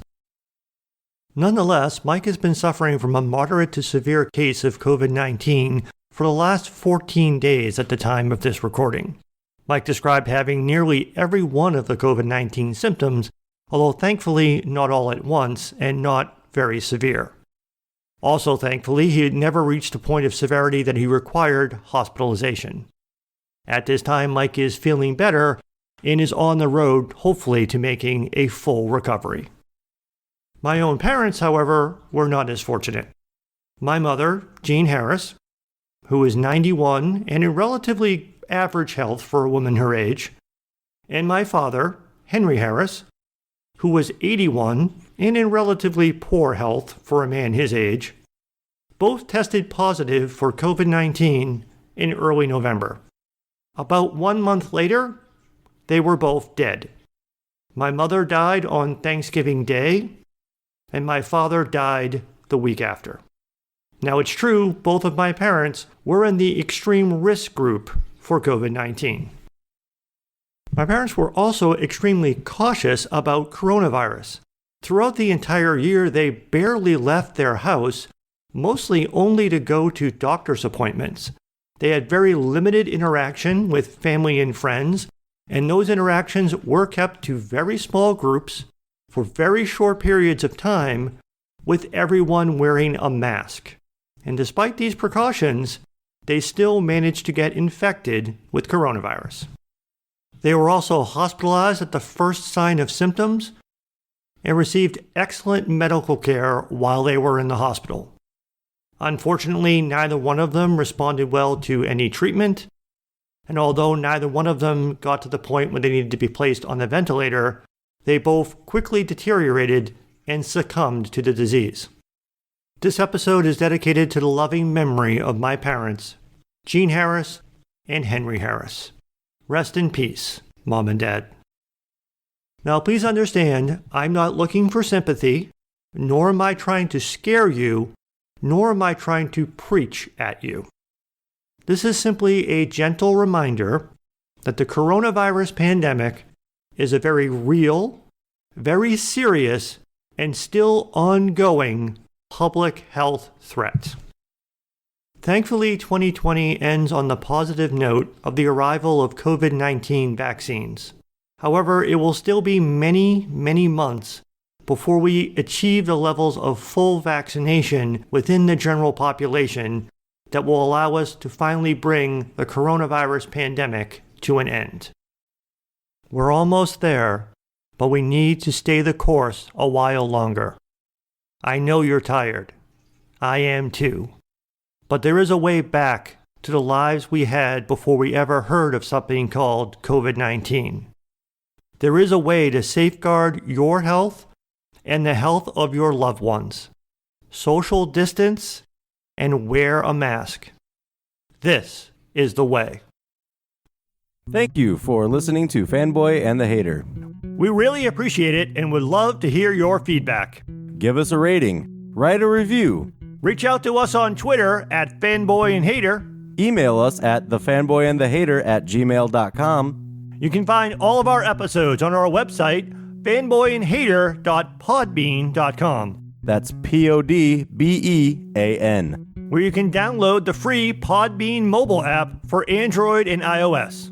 You can also find us on all major podcast platforms, including Apple Podcasts, Google Podcasts, Stitcher, Spotify, iHeartRadio, and many more. Once again, thanks for listening to The Fanboy and the Hater.